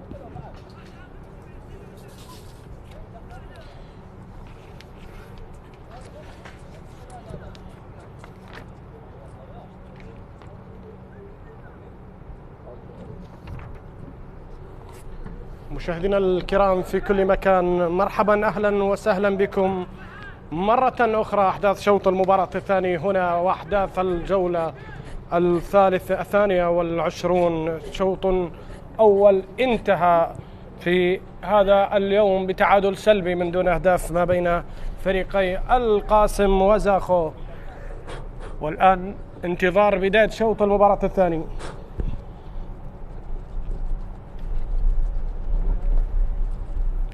إذن أيها الأحبة أيها الكرام، عودة جديدة وبداية جديدة لشوط المباراة الثاني. الفريقين في أرضية الملعب، وحكم المباراة ينتظر إطلاق صافرة الشوط بعد اكتمال العدد. تغيير يجريه فريق نادي القاسم، يوسف الحيمي اليمني يغادر أرضية الملعب برقم 30، والبديل ليث محمد شفات يدفع بلاعب مهاجم ويخرج لاعب من وسط الملعب. بالتالي الاعتماد على لاعب خلف حسين أو علي كريم حسين مهم جدا، وقرر مباشرة السيد حسن هادي إجراء هذا التغيير السريع. فريق القاسم قدم شوط أول مثالي. زاخو لم يكن زاخو كل مباراة، لم يكن زاخو كل جولة بشكله الجديد، في انتظار الحلول التي سيعطيها السيد أيوب أوديشو، خصوصا أن دكة الاحتياط عامرة بالأسماء الموجودة من محترفين ومحليين. الآن الأنظار على بداية وانطلاق شوط المباراة الثاني للخروج ببوادر جديدة لأحد الفريقين. إذن رحلة الإياب كيف ستكون ومن أين ستبدأ؟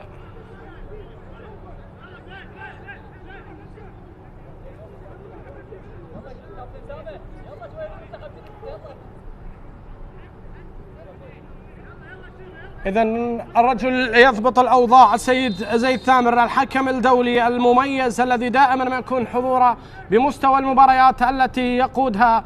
تنطلق أحداث شوط المباراة الثاني بعد إطلاق صافرة حكم المباراة. أيها الأحبة، زاخو يبدأ مهاجما، كرة سريعة من ديبوتي باتجاه آسو الذي في رصيد إنذار. هذا هراسيب يحاول، آسو رستم يتدخل، وهنا كرة من الطرف تلعب هراسيب الناميبي. يا سلام، عبد الله باسم رائع. عملية الانطلاق الآن في انتظار علي كريم، في انتظار بقية الرفاق في الفرقة. يا سلام بالصدر، ولكن علي كريم حسين كان يحاول الوصول بالكرة إلى ليث شفات في كرة ومحاولات تأخذ جميلة. شركو كريم يتقدم إلى الأمام، يحاول البحث عن زميل، ينتظر الوصول، ينتظر آسو أن يتقدم، وينتظر أمجد أن يساند. أمجد عطوان يقف على الكرة، رؤية كبيرة للاعب كبير إليو، قطع الكرة الآن. محاولات وكرات يخسرها الفريقين دائما وأبدا في وسط الملعب. يعني حرب الوسط ما بين الفريقين التي دائما ما تكون هي الحرب الأعلى في كرة القدم ما بين عناصر الجودة في الفرق التي تكون دائما بمستوى عالي، وحتى في كل فرقة النظر لجودة الوسط هو الذي دائما ما يصنع الفارق. هذا ليث شفات البديل، ليث محمد شفات يدخل بديلا.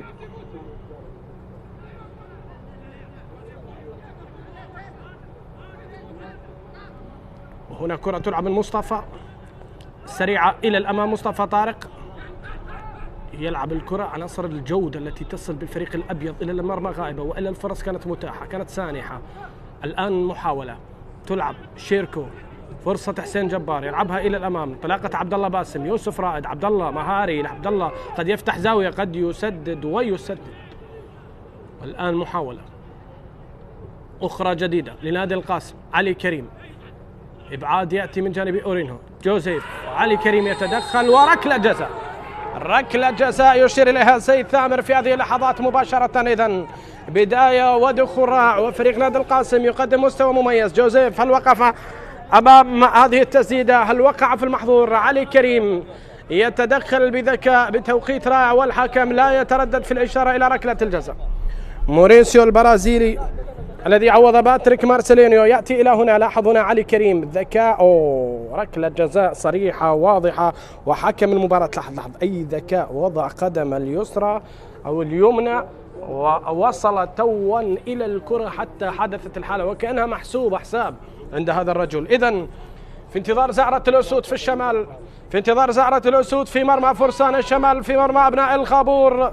هنا زيد ثامر يشير إلى ركلة جزاء. من المنفذ والمدرب الواضح أمامك السيد حسن هادي. دكتور، في أول مباراة بعد العودة الفريق على أعتاب أن يتقدم بهدف من ركلة جزاء، لمن ستعطى؟ أعتقد قصاد هو من ينفذ؟ لا، للذي فعل الفعلة، لعلي كريم، للمهاجم، لمن سجل آخر هدف للفريق في مرمى نفط ميسان. الآن في انتظار أن يضع هدف جديد في مرمى فريق جديد، مع هذا الوصول الجديد، مع الشكل الجديد، مع أمل، مع دعوات مدرب الذي يضع آماله مع هذه الكرة ومع هذا الرجل. الآن حسن هادي وركلة الجزاء لصالح نادي القاسم. مدرب يتحسر والجميع ينتظر، في انتظار جواب لقرار أعطاه سيد زيد ثامر. الآن في انتظار التنفيذ، ربما تأكدت ركلة الجزاء. زيد ثامر ينتظر ويعطي الإذن بالتنفيذ، فيما يتقدم علي لزائرة الأسود. علي وعلي، إلى أين ذهبت بالكرة يا رجل؟ والملامح تعطيك الجواب، والملامح تعطيك الحال. لا لا لا لا وألف لا، على كرة ضاعت، على كرة رميت إلى خارج أسوار المرمى. علي كريم لعب كرة بيمناه، وعلي كاظم راح إلى اليمين، راح. ولماذا هذا الخيار؟ لا أحد يعلم. وكيف ضاعت وما الذي يجري؟ أي حظ عاثر، أي ظروف صعبة، أي حدث يجري مع فريق أكل الأخضر واليابس الموسم الماضي. لكن في هذا الموسم الكل هنا بدأ يتأكد بأن الفريق البابلي على أعتاب موسم الوداع. وهذه كرة ستلعب من خلال ركنية يقف عليها أمجد عطوان. الآن أمجد على تنفيذ ركنية، في انتظار أن يرسلها في البوكس، في انتظار أن يرسلها في 55. تلعب كرة عالية لهدف أول لتعويض ما فات، وهذه كرة تلعب الآن فيما محاولة ليث قطع الكرة. الآن كونتر اتاك، تلعب وتدفع إلى الأمام. علي كريم يجري، وهذا حسين جبار، لكن التأكيد بأن الكرة خرجت إلى خارج أرضية الملعب. بالتالي المحاولة طالت، وفي لقطة عتب من الجماهير حكم المباراة ومخرج المباراة يذهب مباشرة إلى الذي ضيع ركلة. أيوب أوديشو كاد أن يكون هو وفريقه تحت الضغط بعد أن يأتي هدف، لكن لحسن الحظ أن الكرة ذهبت إلى خارج أرضية الملعب. هذا ما يحسب في هذا الحسبان. كرة من الخلف،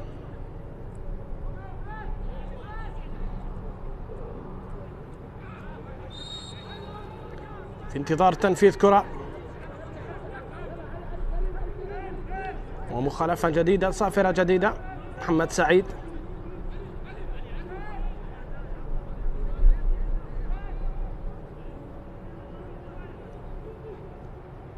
كرة ومحاولة على اليمين، لكنها إلى خارج أرضية الملعب. مرت 5 دقائق ودخل السادسة من أحداث شوط المباراة الثاني.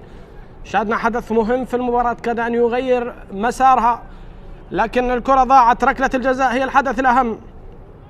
مباراة تسير على تعادل سلبي، الأمور إلى الآن سائرة على تعادل سلبي في جولة لم نشاهد فيها تعادل سلبي أبدا إلا هذه المباراة. يعني الأهداف حاضرة، فيها تعادل إيجابي ما بين النفط وما بين النجف وما بين الزوراء ونفط ميسان، لكن سلبي لم يحدث وقد يحدث. وهذه الكرة تلعب الآن، إبعاد الكرة. هل غادرت الآن إليو؟ ممتاز في الكرات البعيدة، قد يسدد والكرة فيها تعقيد. هذه الكرة فيها تعقيد هذه المباراة على أن الكرة تأبى أن تدخل الشباك. شركو كريم بعد العودة، شركو ممتاز، ينقلها عالية، وهنا أمجد عطوان، هنا فرصة لديبوتي. على عدم تفاهم، على عدم إدراك. كل ذلك حصل في لقطة ولحظة. وعبد الله باسم من أجل البسمة يا عبد الله. عبد الله يتقدم إلى الأمام، يمرر كرة ممتازة إلى ليث في خارج أسوار التركيز. وهنا علي كريم دائما وأبدا يحاول، والفرصة التي تصل الآن وصلت إلى من؟ إلى شركو كريم. عادت في الخلف عند أورينهو تمريرة إلى إليو آدم. إليو يحاول، عملية العودة بالكرة، يوجه أورينهو على أن يتقدم ويأخذ دورة في مكان في الجانب، ويعاتب أورينهو، لأن إليو هو الذي أخذ المكان. دكتور حسن هذه يطلب الضغط، يطلب المراقبة الفردية، عنصر مهم في نجاح الفرقة، في نجاح المجموعة. وهذه الكرة تلعب الآن، شيركو كريم يستغلون المساحات، يستغلون عدم المراقبة، وهذه الكرة تلعب إلى الأمام. يوسف رائد، عبد الكريم، يوسف يلعبها عالية إلى خارج أرضية الملعب. الكروس كان خارج أسوار الملعب وخارج أسوار المرمى وبعيد عن مرمى الحارس مصطفى طارق. هذا الذي جرى وحصل في هذه اللحظة. كرة مررت على اليمين وتسديدة وصلت إلى خارج أرضية الملعب.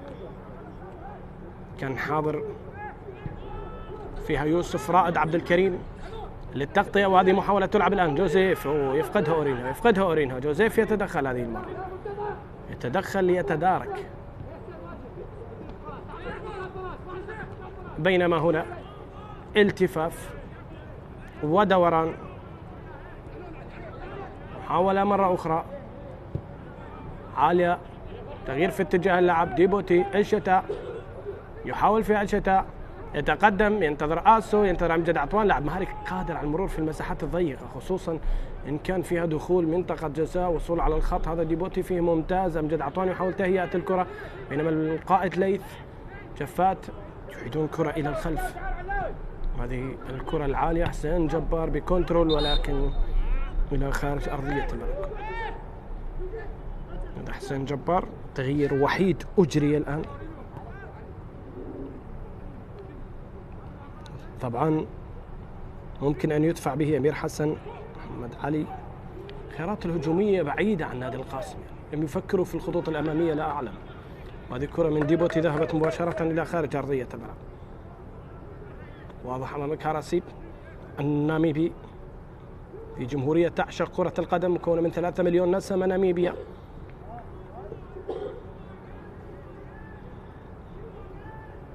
ختام الجولة قبل رحلة الملحق، قبل مصيرنا في كأس العالم، قبل الجولة 23. الكل يتأمل أن يعود إلى مسراه الصحيح.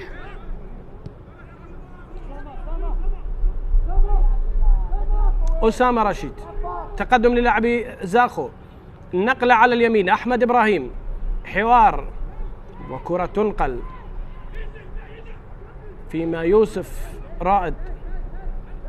ديبوتي قد يمرر، وإليو يسدد، لكن تدخل من زامل. حسين جبار، قطعت من أمام حسين جبار. شيركو كريم يحاول، شيركو انتظار المرور. إذا كان حسين جبار على الكرة، حكم المباراة يقول مخالفة على حسين جبار.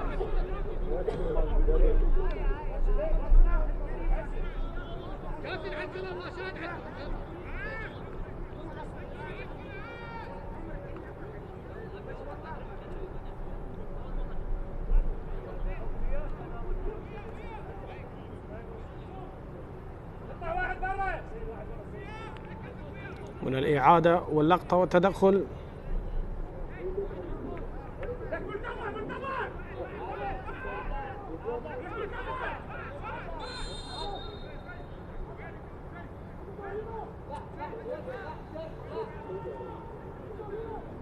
كرة تلعب عالية، الرأسية وتدخل، إبعاد رأسية أولى وثانية. شيركو يحاول، شيركو على طريقة البرازيليين، لا زال الأمر الآن. شيركو ونقل الكرة، حسين جبار في انتظار الحلول. الكرة طويلة بعيدة عن الحلول إلى خارج أرضية الملعب.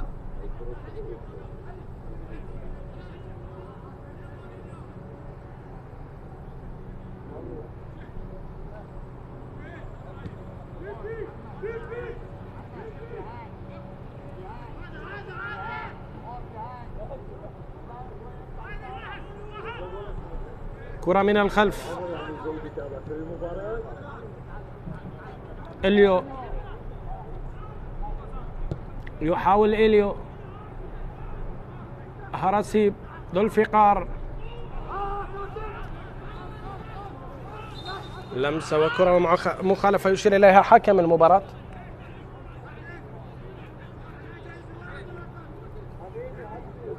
يوسف رائد عبد الكريم.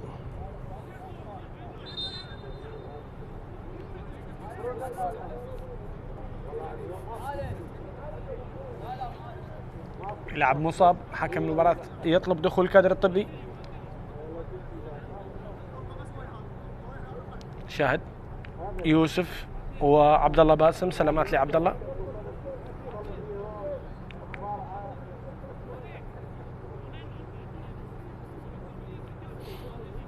اللقاء 12 أيها الأحبة يستمر على تعادل سلبي ما بين زاخو والقاسم. أول لقاء جمع الفريقين كان في 16 يناير 2021، وما سجل هيليو مونتيرو لزاخو وعباس عبد الكريم للقاسم في 1-1 الجولة 14 الموسم 2021 الذي توج به القوة الجوية مع الرجل الموجودة مدربا لزاخو سيد أيوب أوديشو. وفي الإياب في الكفل فاز القاسم بهدفين مقابل هدف. تسديدة مطالبة بركلة جزاء.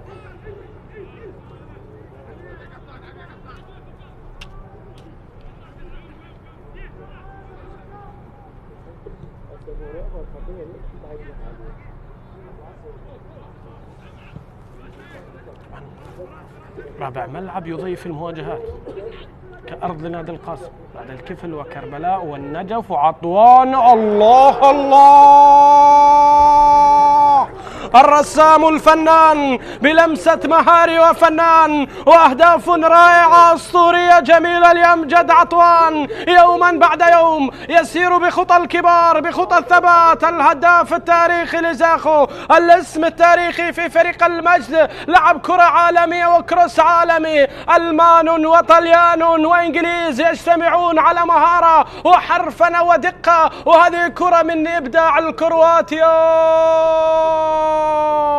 مر سدد كرة متقنة في زاوية صعبة، عادت الحياة إلى أبناء الخبور وعادت بسمة لأيوب صعبة على حارس المرمى المتقدم، وكرات المعتادة لأمجد عطوان. ما بالي وبالك والأهداف الجميلة يا أمجد يا عطوان. بعد هدف رائع في مرمى الغراف يعود مرة أخرى لظهور جميل لوصول جديد يؤكد فيه عطوان أنه في الفورمة في الطريق الصحيح، بينما كرة تلعب الآن من أجل العودة. عدم استغلال الفرص يدفع الثمن من خلال الفريق الذي لم يستغل هذه الفرص، وهذه كرة ورأسية وأمجد عطوان في لحظة في لمحة في غياب وضع الكرة في المرمى، بينما شيركو كريم الآن شكل جديد للمباراة، وجه جديد، دفعة معنوية لأبناء الخبور. ديبوتي قطع السبيل قطع الطريق لا تصل، بينما كرة ديبوتي هنالك عناصر موجودة وهنالك من يدافع عن المرمى، لكن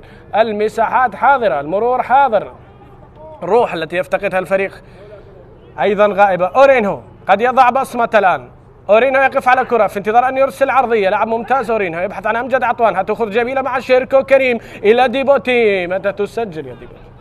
متى تضع الكرة في الشباك يا ديبوتي؟ ديبوتي الذي عنده هدف في مباراة 6-2. وهنا الكرة التي تلعب قوية، وصلت الآن، يضغط علي كريم على جوزيف موريسيو، وعودة من جديد أمجد عطوان. حضور رائع حقيقة يا أبو عطوان. إذا صافرة من حكم المباراة، هل في تغيير؟ 1-0 النتيجة التي يسير عليها هذا اللقاء، ولا مباراة في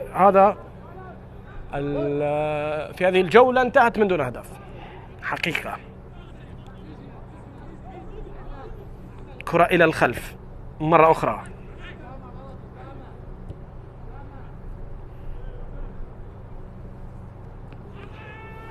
تعود الآن لصالح زاخو. إليو فريق بدأ يسيطر،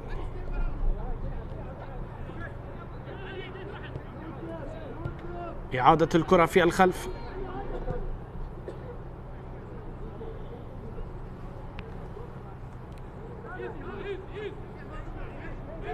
عودة وكرة تلعب مباشرة. جوزيف يلعب الكرة، محاولة إليو، أين أمجد؟ هذا أورينهو،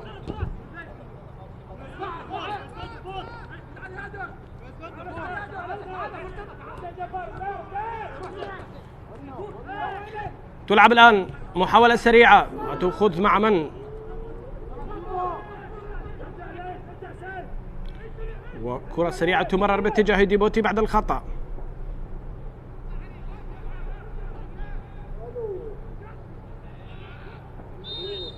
من الراية والتسلل.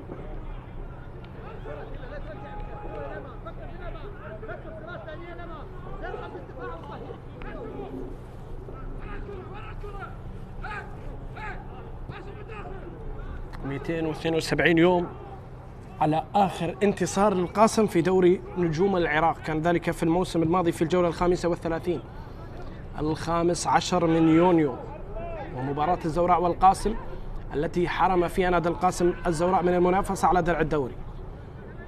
الزوراء الذي كان وصيفا بفارق 10 نقاط عن الشرطة بعدما كان منافس مباشر فريق الزوراء، لكن فريق القاسم أنهى على تلك الأحلام لعودة اللقب إلى البيت الأبيض، ومنذ ذلك الحين وكأنها لعنة ذلك الفوز. حتى اليوم الفريق لم يقدم، لم نشاهد ينتصر، والأمور سارت واستمرت.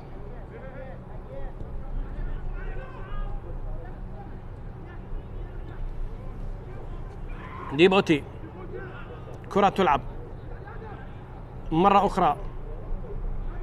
محمد سعيد، يتقدم محمد سعيد، يمرر الكرة. علي كريم حسين، علي قد يعوضون، وحسين جبار يسدد كرة، يريد أن يسجل هدف من هذا المكان كما فعل أمجد عطوان، لكنها ضاعت. وجوه شابة، ظروف صعبة، فريق يمر بأزمات، والأمور لا تأتي كما يشتهي الأحبة. بنفس الطريقة والانهيار كان لنادي بابل اللي كان موجود في الدرجة الأولى قريب من الممتازة، وفجأة انتهت الأحلام. تلك ابتعاد الكفل. أندية محافظة بابل تعاني بصورة عامة. المعاناة الكبرى دائما ما تكون مادية، وعندما حضر الدعم في الموسم الماضي أبدع نادي القاسم حقيقة. علي كاظم يحاول مرة أخرى. أحمد إبراهيم،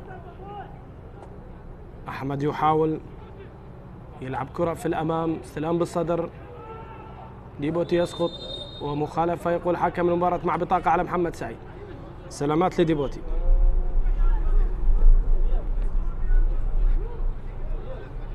سلامات.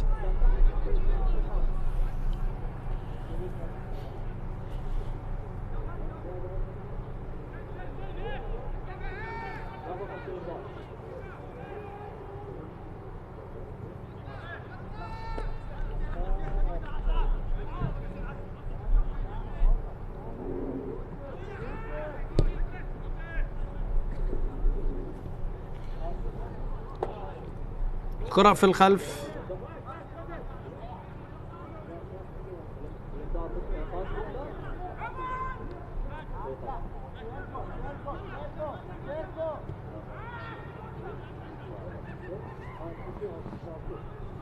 مرة أخرى لنادي زاخو، عملية تقدم إلى الأمام.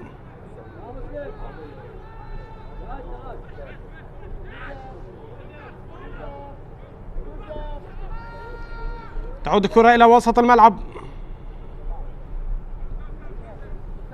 عادات التدخلات.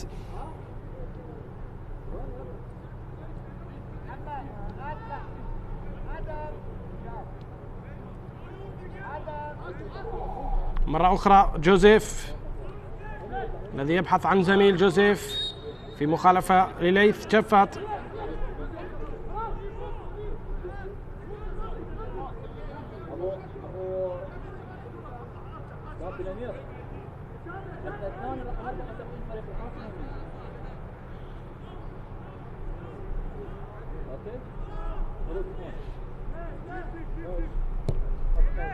بينما كرة عالية إلى الأمام. محاولات نادي القاسم مستمرة.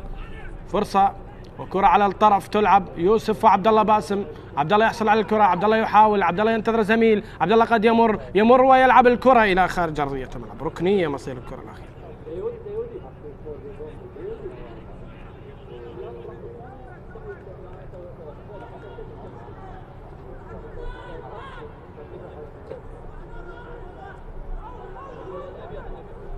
كرة عالية مباشرة من الركنية، رأسية ذو الفقار الأولى، وليث يحاول، لا زالت الأمور للتعديل. أوه علي كاظم دوكان وقف في الكرة الأخيرة، منع الهدف، منع الكرة، وعبد الله باسم من جديد، عبد الله باسم من جديد.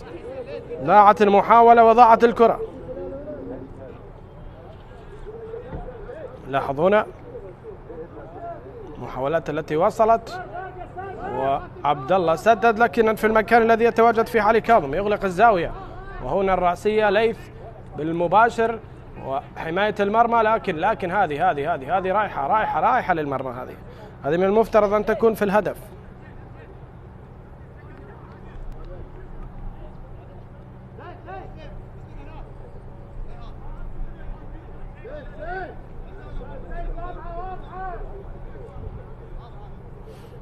حسن هادي في حديث، وهنا يغادر حسين جبار ومرتضى قصاد ومسلم عقيل وأمير حسن يشتركان الآن. هذا أمير حسن بداية في النجف، وهذا لاعب الشاب الموهوب من الفئات العمرية من الفريق الرديف مسلم عقيل.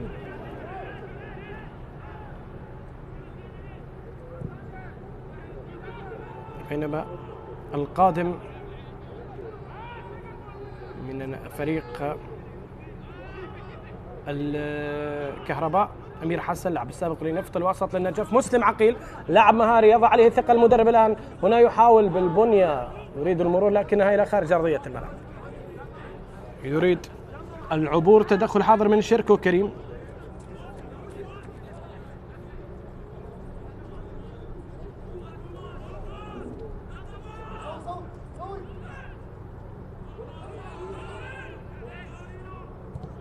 ليث وكرة عالية، الرأسية الأولى حاضرة، أمجد عطوان، تسديد وكرة إلى خارج أرضية الملعب. هذا الشيركو، فراس زامل على تنفيذ رمية جانبية، استلام من علي كريم، كرة سريعة، البديل أمير حسن، عبد الله باسم، كرة ساقطة خلف المدافعين، رأسية أحمد إبراهيم للإبعاد. أمجد وآسو يستلم على المرتاح، شيركو بانتظار الضغط، وأورينهو يلعبها إلى الأمام، سيطر من لاعبي زاخو، بينما آسو يحاول، قد يمر، هل يمر؟ ذو الفقار يقف، وذو الفقار مباراة كبيرة لذو الفقار. الآن كرة، عملية المرور رائعة جدا، تغيير في اتجاه اللعب، البحث عن عبد الله باسم، وغضب من السيد أيوب أوديشو مرة ثانية. يوسف رائد في مرتين، في اختبارين، قدم ونجح وقطع ووصل، والآن كرة في الخلف. هذا مصطفى طارق،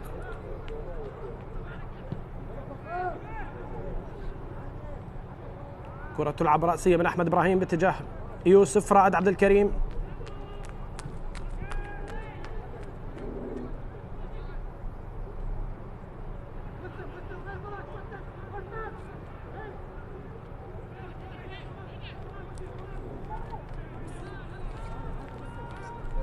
إعادة الكرة في الخلف، أحمد إبراهيم يمرر إلى علي كاظم، علي كاظم، أحداث تتواصل مشاهدينا الكرام ب 1-0، هدف سجل ويستمرون عليه.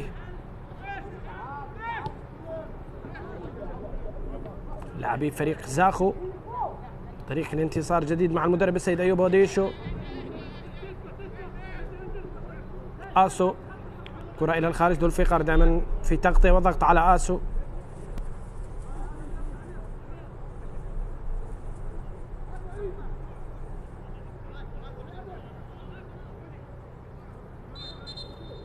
أورينهو على تنفيذ الرمية الجانبية.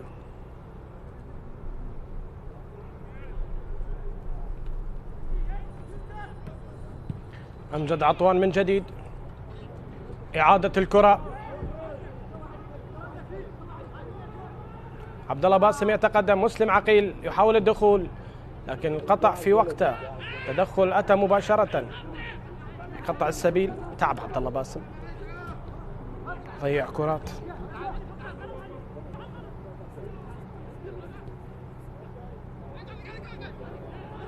حرسيب،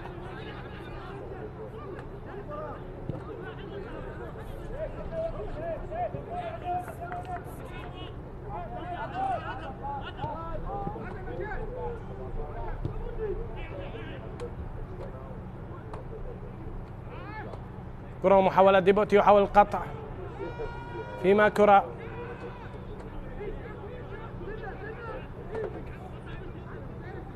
جوزيف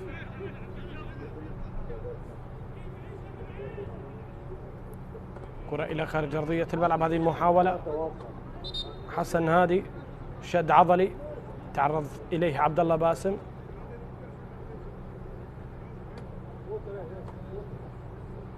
هنا الاحتكاك الأخير مع سروستان.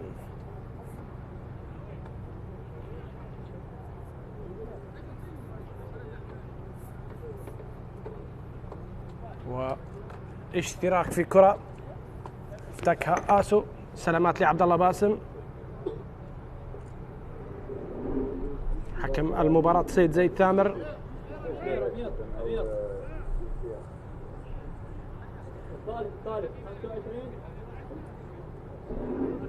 ما زال يواصل الفريقين عملية البحث عن مزيد من الأهداف.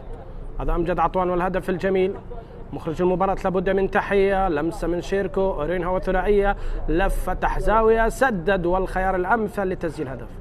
تسديد من مسافات بعيدة خيار الأمثل تسجيل هدف.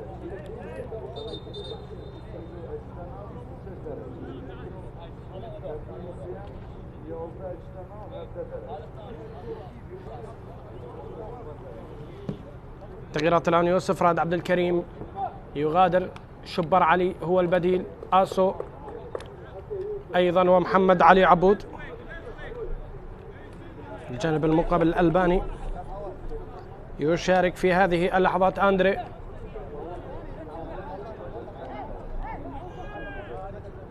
يشترك شيكيشي. أندري شيكيشي يشترك في هذه اللحظات.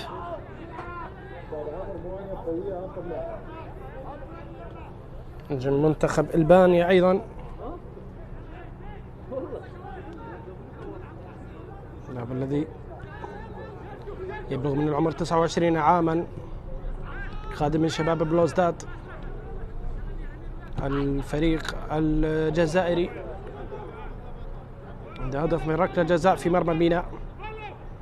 يشترك بديلا في هذه اللحظات محمد علي عبود أيضا وشبر علي. سريع الكرة محاولة تلعب عالية. عبد الله باسم انتظار أن تقطع. محمد علي عبود صاحب هدف في مباراة الذهاب كما ذكرنا. وهذه كرة تلعب عبد الله خلف المدافعين هي للتعديل يا عبد الله. شبر يحاول يغلق المنطقة. شبر لاعب ذكي جدا ولاعب مستواه رائع جدا. هذه رأسية مسلم. ليث هذه ثانية ليث. هذه الثانية ليث لكن تهيئة كانت من مسلم. حضر بشكل رائع. وحسن هادي يندب حظه على ما يجري. الدكتور يندب حظه دائما وابدا. وهذه فرصه سانحه راسيه مسلم. ما شاء الله على مسلم موهبه رائعه جدا حقيقه. مسلم عقيل انتظروها في قادم المواسم ان شاء الله. لحظه راسيه سلوم وصلت مباشره وتسديده ليث الى خارج ارضيه الملعب.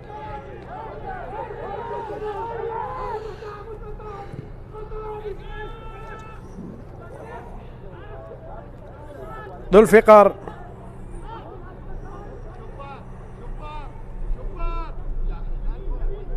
أيوب يطلب من الاندفاع إلى الأمام من شبر علي. أمجد عطوان يقطع الكرة. عملية الارتداد. ذو الفقار يعاني من أمام أمجد عطوان إلى شيركو كريم خبرة في الفريق. أورينهو يحاول وليث كرة إلى الخارج.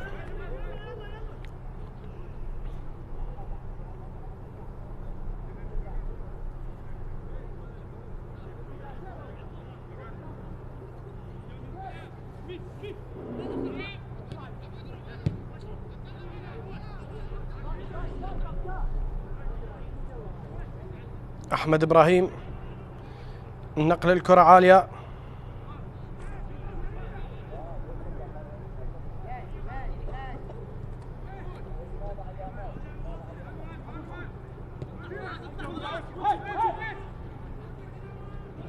هذا شيركو سقط. شيركو محاولة الارتداد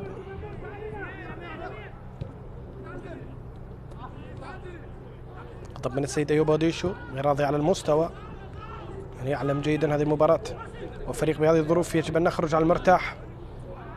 تمريرة خاطئة، أندري، عملية التقدم يجري بسرعة، أندري شيكيشي،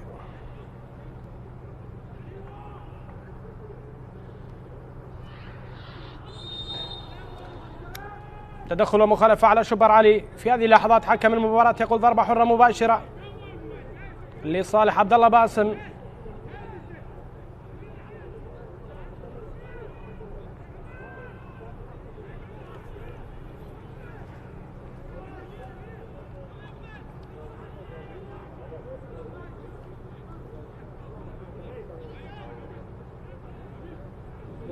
إذا كرة عالية تلعب، جميع لاعبي القاسم متقدمين. علي كاظم يرتقي ومن الجميع يخرج علي كاظم، يخرج علي كاظم.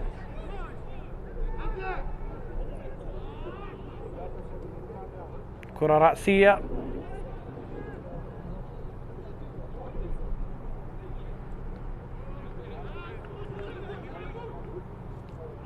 إلى الأمام. فراس ليث شفات يلعب الكرة ممتازة إلى مسلم، مسلم قد يفعلها، مسلم يحاول تدخل وسقوط، وحكم المباراة يعتبرها منافسة، أكيد فرق بنية.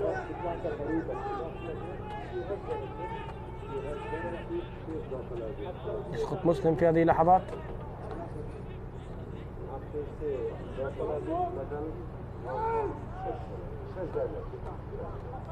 هذا التدخل يرتقي إلى ركلة جزاء. إعادة اللقطة، الأمور فيها منافسة، اعتبار الذي أخذه حكم المباراة.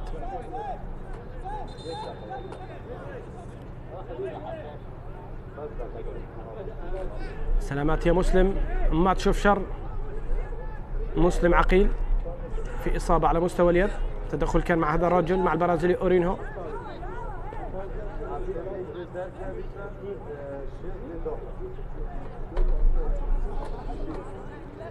هنا بدأ يعاني من الإصابة مسلم، تدخل قوي كان في احتكاك بدني.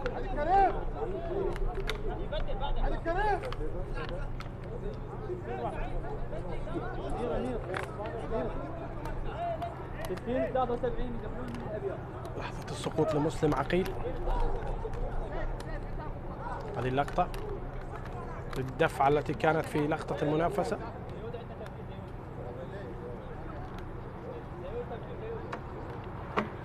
يذهب في حكم المباراة إلى الفي اي ار. هنا تغييرين في هذه اللحظات، علي كريم حسين يغادر، والبدلاء أيضا فراس زامل. أما البدلاء أحمد نبيل ضبعان وأحمد علي، أحمد علي واليمني ضبعان يشترك في هذه اللحظات. إذن كرة في نقلة، فراس غادر وهذا أورينهو على الطرف، وعلي كريم غادر. شيكي شيكي شيكي شي شيكي شي أندري، كرة إلى خارج أرضية الملعب.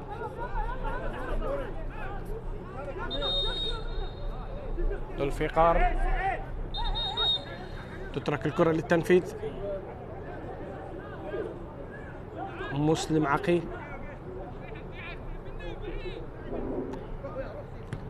ليث،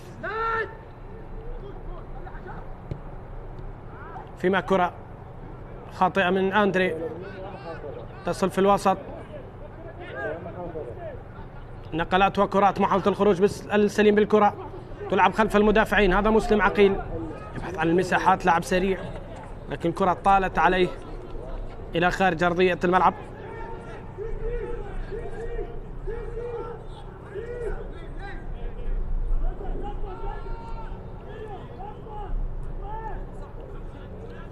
رمية جانبية تنفذ سريعة، والمحاولة تصل من أمجد عطوان إلى خارج أرضية الملعب.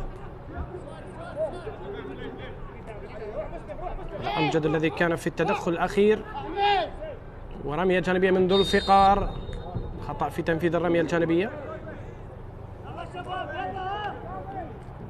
رفع قدمه أثناء عملية التنفيذ، لا ثبات. الحكم غير مسار.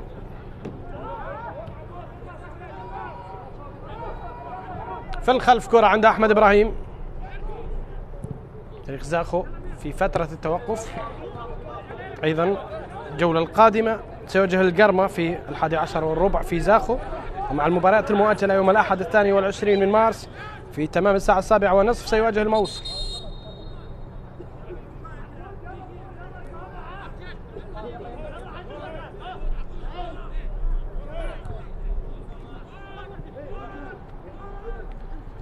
كرة تلعب في هذه اللحظات، تنقل إلى الأمام لكن إلى خارج أرضية الملعب.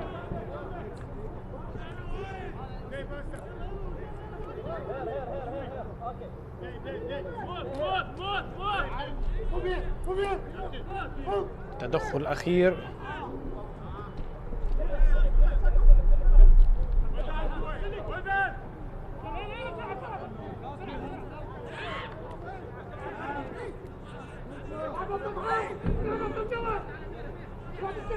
كرة أخرى سريعة وتدخل خاطئة كانت من أمير حسن، لكن حكم المباراة هنا يشير بصافرة وإشارة، يطلق صافرة.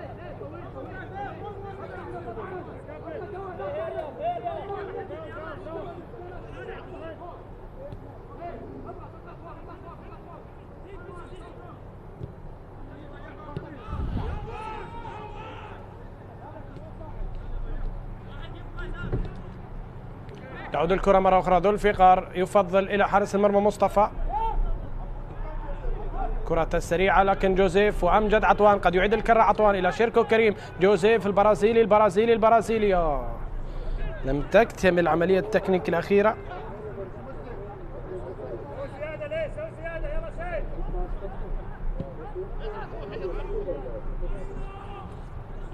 ليث شفات.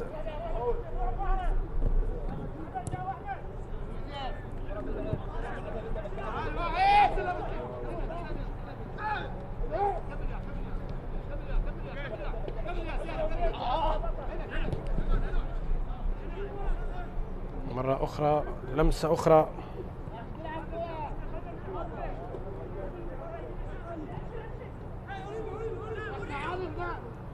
كرة أخرى تلعب في هذه اللحظات.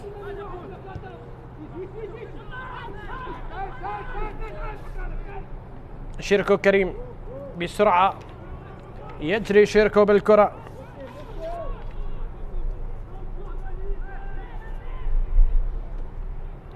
يحاول دائما وابدا لاعبي زاخو البحث عن ديبوتي، لكن الكرة تمر. يجري خلف الكرة ديبوتي بالسرعة، عدم اللحاق والكرة الى خارج ارضية الملعب. من الحدث هذه الكرة ديبوتي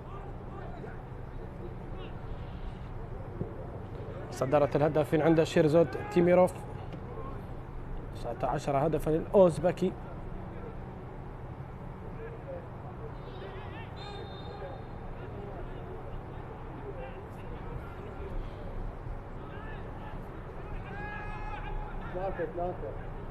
هل في تغيير في هذه اللحظات؟ لاحظ هنا شبر علي أخذ مخالفة، تلاحم بدني. شبر وأحمد علي وأمير حسن زمالة في نادي النجف، كلاهما من النجف وكلهم من النجف.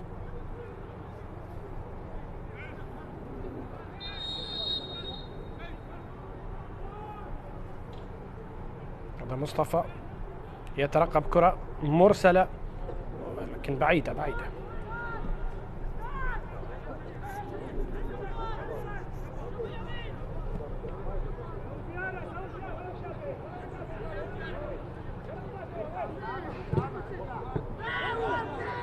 كرة فيها تدخل في الخارج من جديد.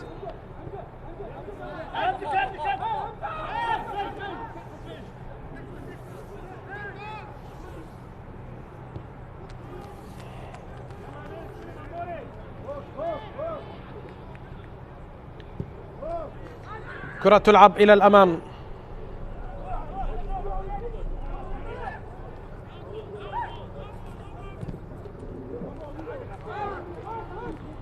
نقلة وكرة. 26 هدف إذا لأمجد عطوان في مسيرته في الدوري في 3 مواسم إلى الآن مع زاخو. وهذه كرة من الخلف تلعب المحاولة. لحظات أخيرة على اللقاء، قد تكون مباراة الوداع ما بين الفريقين، قد تكون آخر مباراة إذن يلتقي فيها الفريقين في دوري نجوم العراق، إذا ما ودع فريق القاسم رحلة كانت مجتمعة للفريقين في عودة جديدة. ليأخذ انذار أمير حسن في هذا التدخل.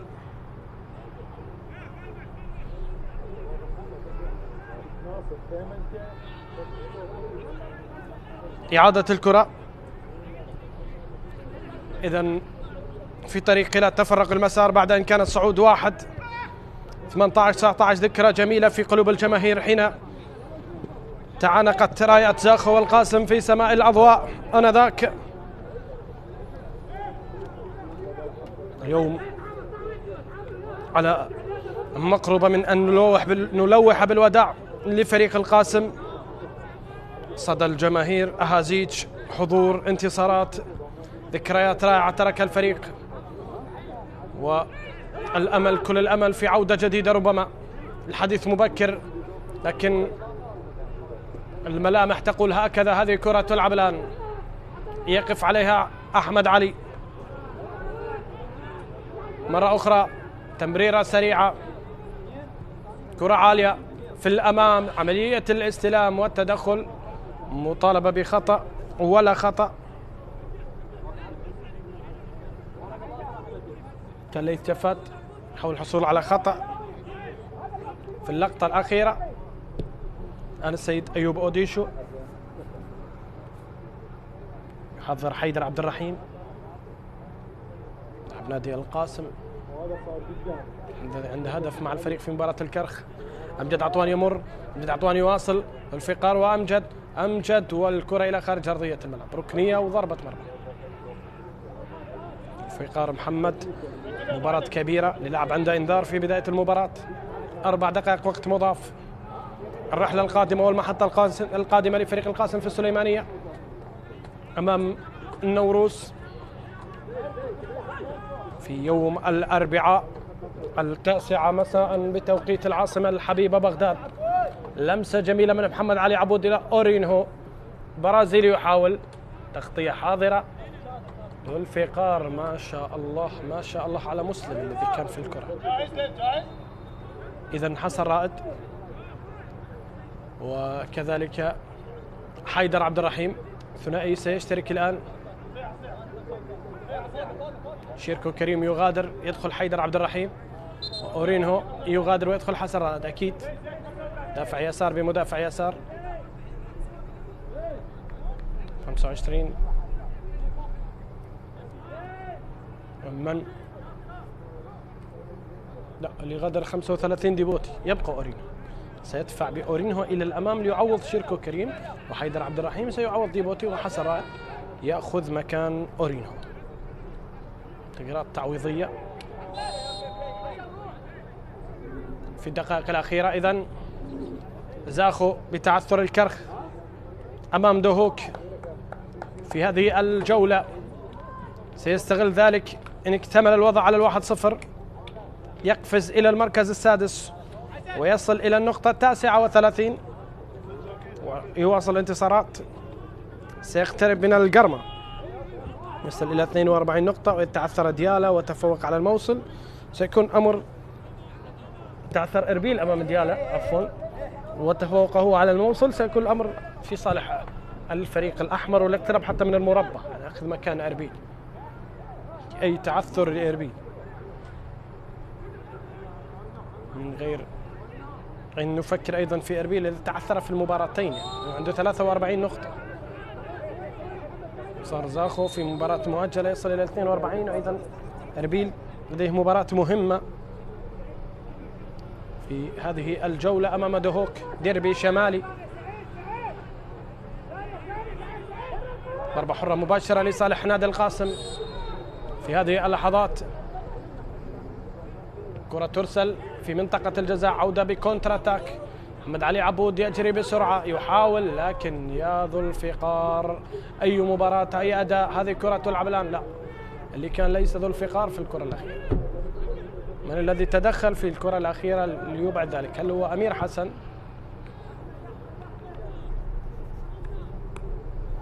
علي كاظم في انتظار أن ترسل. علي الكرة من علي كاظم، محاولة واستلام بالرأس، كرات رأسية متكررة. محمد علي عبود يحاول الحصول على خطأ، يحصل على خطأ، لا يحصل على مخالفة. محمد علي عبود البديل صاحب هدف الفوز في الذهاب كما ذكرنا.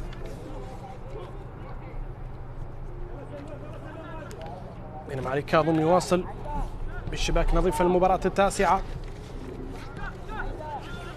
رقم يسجل لهذا الرجل، وزاخو يحقق الانتصار الرابع في المواجهة 12. هكذا هي الأرقام في هذه المباراة. إذا تغلق صفحة المباراة بالنسبة لزاخو، وأيضا بالنسبة لنادي القاسم، واتجاه البوصلة يذهب على مباريات الجولة 23.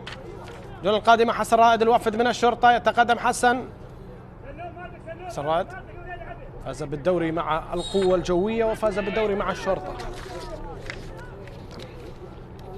حقق بطولة الكأس عن المخالفة.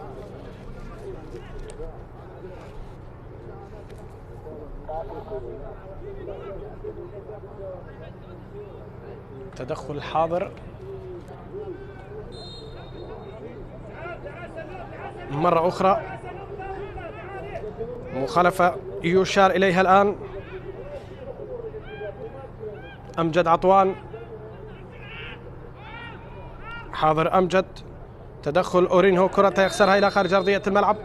أيها الأحبة أيها المتابعون، حكم المباراة السيد زيد ثامر ينهي أحداث المواجهة في هذه اللحظات بانتصار زاخو على نادي القاسم بهدف مقابل لا شيء. سجله أمجد عطوان بكرة رائعة وجميلة من مسافة بعيدة وتزيد رائعة في تمام الدقيقة 60 بعد ساعة من اللعب. بهذا الانتصار زاخو يصل إلى المركز السادس برصيد 39 نقطة بفارق نقطتين عن الكرخ السابع ونقطتين عن القرمة صاحب المركز الخامس، مع مباراة مؤجلة أمام الموصل. مبروك لهذا الرجل الانتصار الرابع تواليا مع الفريق في الدوري والخامس في المباريات التي قادها هارد لك لنادي القاسم وللدكتور حسن هادي. على أمل أن نلتقي في أوقات أخرى، أترككم في أمان.